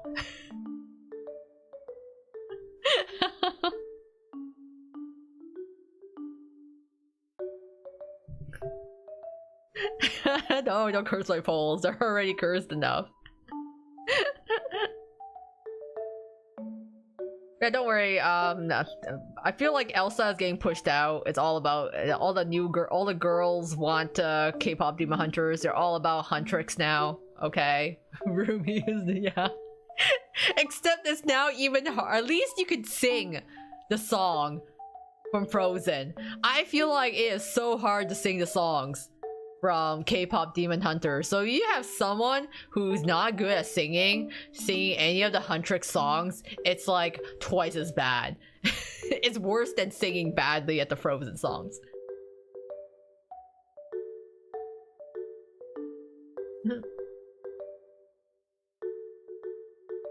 Yeah. I'm done hiding, I'll be shining like I'm born to be. And then there's always that one high note that you're like, I'm gonna die. Yeah, I did enjoy K-pop Demon Hunters. I will say I really liked all their songs. I watched that movie twice.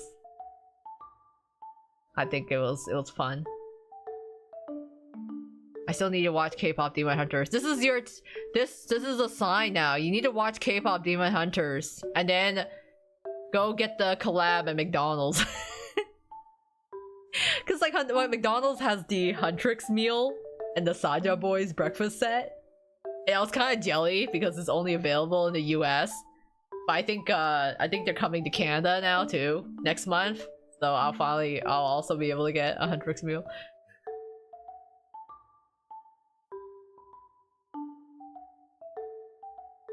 To be fair, they got actual K-pop singers for songs. That is true. That is very true. Actual singers. But they had okay, to be honest, they need to stop singing Golden. I think we've heard Golden so many times. I'm like, please, can we sing any other song now? Every time something happens, every time they have an award show, an event, it's always Golden. And I'm like, what about the other songs? What about Takedown? Or This Is What It Sounds Like? You know? We could do more songs. We don't just have to sing Golden.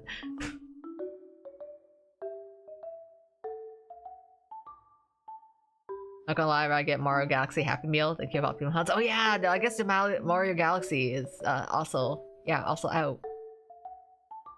Yeah, I'm sad all the K-pop Demon Hunters are just like whatever blind gotcha blind box cards. I was really hoping it'd be like, I don't know, some sort of like keychain or, you know, even a little toy. Give maybe a little tiny a tiny pen light, or you know, a tiny like Huntrix stick. Let's make 2026 the year goals. You gotta play Clair Obscur. Oh, I did not play Clair Obscur, but I did watch an entire playthrough of Clair Obscur. Music's very nice from it, the OST.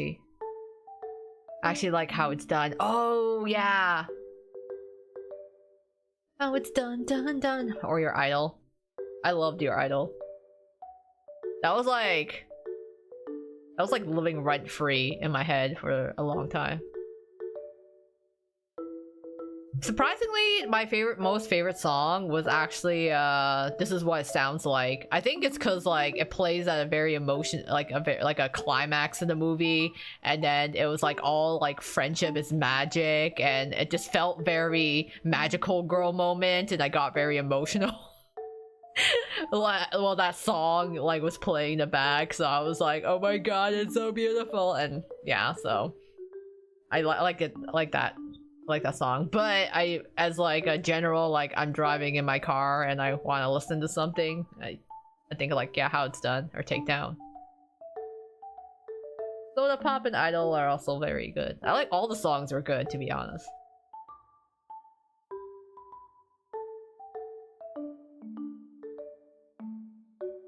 I managed to avoid spoilers all the time too. Even the OST, oh wow. Yeah, it's just like, once you actually play it, it's like, okay, go and listen to the OST. How It's Done. Or It Sounds Like. Yeah, and then... all those. I like all the songs. Soda Pop, it's catchy. Your Idol? Well, yeah, that would definitely. There were anything else. So... I'm like, yeah, now all the kids are that's all the kids are into. It's really funny because going to the convention, like there's like cosplayers that cosplay, you know, as like Huntrix, and then you get these little girls who get so excited. It's like, you know, the equivalent of these little girls seeing Disney princesses or like Elsa. They're like so excited, like, oh my god, it's Huntrix. And then they like, it's really cute how excited they get when they see when they see the Huntrix cosplayers.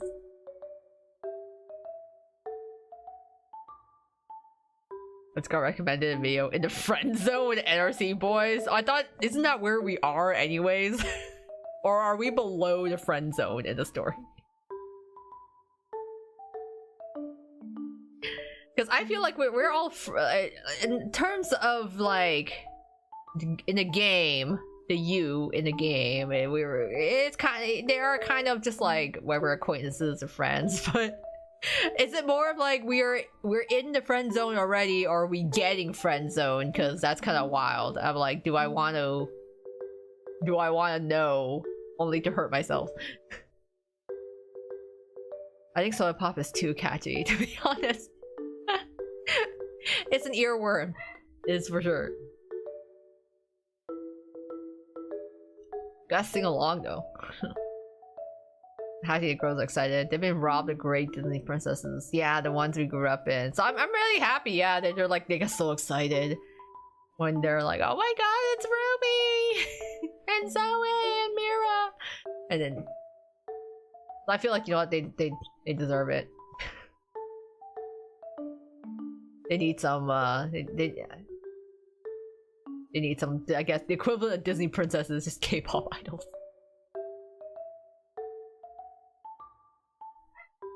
But yeah, I think I'm actually gonna call it a night for tonight. It was fun discussing some like animes and movies afterwards. The game was fun.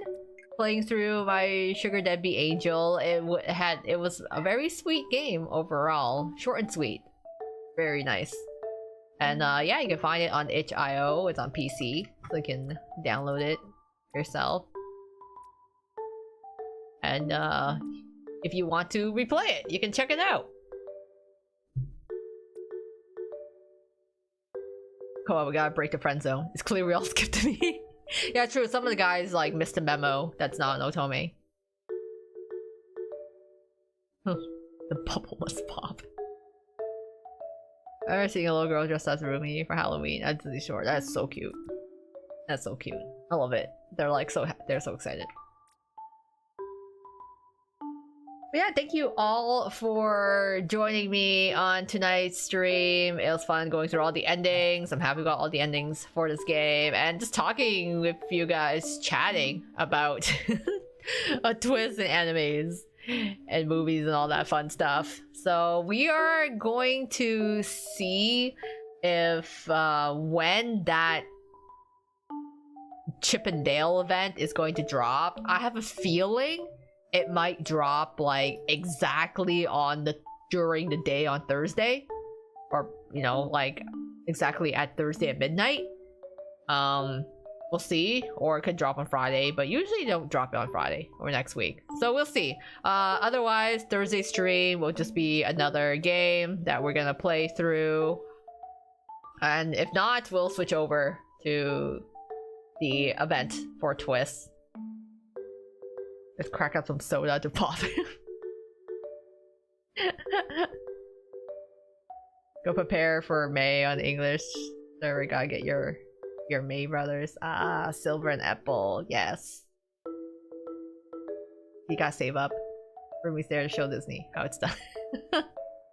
Honestly, yeah, because I'm like, K-pop Demon Hunters has like blown every other like animated movie just like last year out of the water, and the fact that it's still popular even now, like literally after so long.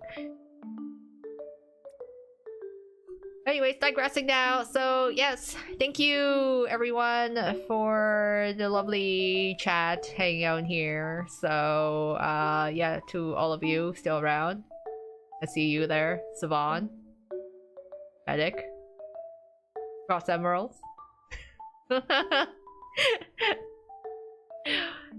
End it, Koa, please. Okay, yeah. If the event comes out later, I might see you guys there. Otherwise, I'll see you on Thursday regardless. So take care, everyone, and we'll chat later. So until next time, it's Koa Mio clocking out for the night. Bye bye, everyone.